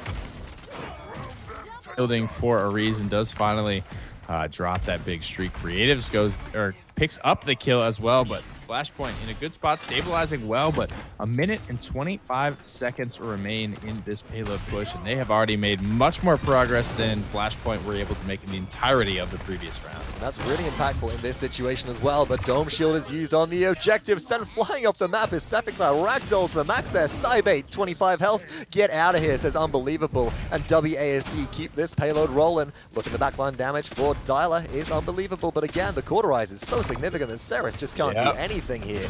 That's going to be a very important factor as this fight continues, and 53 seconds left on the clock. Plenty of time for WASD to regroup. We saw almost that exact interaction in the previous life of Ashe, actually, but she only had the cauterize 2, so that impact is very, very highlighted there. The cauterize 2 to 3 jump is one of the most impactful you can make in the game. 37 seconds here to find some type of impact, some type of pick. Flashpoint know this. They're being very careful about how they position. No one is looking to give up their life just yet. Very careful as Mudasina as they immediately go up to the high ground, get poked out by Cassie, and straight back down, jumping across the angle through the doorway. Takes a very, very, very tricky situation there to be able to escape their life, but they are able to do so, and now putting out multiple shots, just finding miss after miss. Mudasina at last gets a long-range slay on a Sephiroth, is able to keep the damage, has Enlightenment ready if necessary in combination with Ashe. If they're able to get back to the fight in time, could be used to stall this out for a very extended period. Phoenix about to go down as well, in a lot of trouble here. Activates Ancient Rage, Enlightenment not used as Phoenix will beat down their opponent. The respawn staggers keep on coming through, but Ashe has returned to the fight, and Unbelievable, they have the Assert Dominance ready. Spunky has just been so tanky, so alive, so ever-present, so unyielding as his title would display this whole round. He's already back to a 5 streak. He's been landing shot after shot. Double kill for Spunky and a WASD conversion off the back of that. Highest in the net worth, highest in damage dealt by almost 40,000. Barrack and Ukasi, I'm telling you, it's happening. Tinkerin, just so effective. If you've got the aim to hit these precision shots at long range, you supplement your damage so well. And all the while, the turrets that Spunky's placing out, yeah, they're not architectonics. Yeah, they're not hit scan. They're still fragging. You place a shield down, they'll deal with it. 150 damage per shot. I mean, 10 of those, 1,500. That just adds up over the course, the duration of the match. But I wish we could see Spunky's accuracy stat right now. I feel like he's just not missing. Spunky, spare me, dude. All these barracks about to be in my games. I gotta give the legendary a try though before I knock it. Oh, you got to. No, it's fantastic. The thing I don't like about barrack is I just don't like the turret element of just I'm sitting here and I'm being a boring person. But this is definitely something I can see myself. Nah, this keeps you nimble. You can play flank barrack extremely well. Your turrets, man, they're just for healing station. That's all that counts right now. And actually taking a look at Spunky's loadout, healing station 4, forged alloy 4. That's all that matters in here. Is just keeping those turrets alive, keeping that source of sustain for him alive, and now pushing to the back line. Drops 650 damage on the Cog, has the barricade available if necessary. Looks for the frag. Stina cleans it up, and that is Flashpoint meeting their match, possibly meeting their final demise here, as at 3-1 in game number 3, WASD Sports are poised to take it all. Might pick up Spunky here. He doesn't have any defensive options. Drops the turret for the healing station, like you mentioned. Gets behind the well. He's actually in a decent spot now to get dug in and prevent anyone from pushing in 90%. Phoenix is trying to get on here as Makoa. Cephacloud comes in as well. Everyone is doing their best. Is it enough, Fox? Cog will be keeping everybody sustained, but still in the back line, it's just Spunky keeping everybody busy. Kamika on Maldama finds 2. Will they find a triple kill? Cog dives in the contest. Shadow Travel just gets them on right as overtime expires, and WASD Sports close it out in just 3 games. Still remaining one of the premier teams in the European region. Flashpoint, a valiant effort, but WASD say no. I mean, the Spunky show, man. That's basically it. He's almost 1,000 credits ahead of the next closest member. He is literally 40,000 damage above the next closest member, which was Creatives on his team on Bomb King. An absolutely indomitable performance from him, as well as 93 objective time, 95,000 shielding. He was doing it all for his squad. Absolutely incredible gameplay, and Let's just talk about somebody else for a second here. Nick, I'm struggling to find anybody because that game felt like all Spunky. I mean, I'm going to have to go back to it. The Grok, 6, 16, and 14. Just didn't feel like it was working for me. Only 25,000 healing and 67,000 damage is good, but it feels like it could have been more. I agree with you. Yeah, and it's the way that damage comes through. We've seen Grok put out some pretty crazy damage numbers, but if it's, you know, it's spread around on a bunch of tanks, 125 or maybe 250 per member of the enemy team, what is that really doing for you in a fight? I mean, you mentioned Totemic Ward, and I was thinking Maelstrom the whole time, but when you mentioned Totemic Ward, I was like, you're right, that is probably a good pickup here, but they still went for the Maelstrom in that game, and they went for the Maelstrom in this game as well, and it just has yet to really shine for me as of late. I don't know, we saw the Willow Hover then swapped out for the Grok as well, and with the lineup that we're seeing here, the point stack that Spunky was able to establish, even just Dead Zone shutting down the healing station, the healing on Spunky may have been impactful enough to stop them from going on a 24 streak at their highest. Just ridiculous plays, and it feels like Flashpoint have, whilst they've come on in leaps and bounds, and they have some very, very good mechanical players on their team, there's a certain drafting aspect that they're yet to catch up with here. We've seen a bit of a meta shift recently as we have gone through OB54 to now OB55, some legendary changes, some projectile changes, movement speed changes, and general mobility in overall, and Flashpoint are yet to adapt to that, and that seems to be what really helps separate the top tier teams from maybe some of their mid to high tier counterparts. It's all about adaptability. It's about what you can do on the fly, and with that, folks, WASD Sports are not just this week's winners, but they are your overall July champions for the ESL Go4Paladins Europe Cup. ESL Go4Paladins will, of course, be back next week, as we'll be kicking things off in August with our regular tournaments. It's open bracket qualifiers, and if you're interested in getting involved with them, if you're a team from the European or CIS region, you can check out esl.pm/Paladins ESL for details on how to sign up and get yourselves involved. We've got cash and crystal prizing available every single week, and a shot at earning a spot in this monthly finals with a bigger cash prize pool available to you every single time. But that's not all. We've actually got the Paladins Global Series starting up very soon. If you'd stay tuned between the semis and the finals, you'll see in a quick video breaking down some of the details of that. But Nick, if I'm not mistaken, we'll be announcing some details about that in days to come. Yeah, we have a lot coming for Paladins Esports. The Paladins Global Series starts up next Tuesday, and it's going to be running basically every day, Monday through Friday. We're going to be seeing community tournaments from all over the place in all different regions of the world. So I'm very excited to be a part of it and casting that. It's going to be phenomenal. Make sure you keep your eyes on all of our social media channels to find out more details about that, such as where and how you can sign up and get involved. And as a quick reminder, we're very happy to be able to extend invitations outside of the regions which we have got locked in for this Paladins Global Series.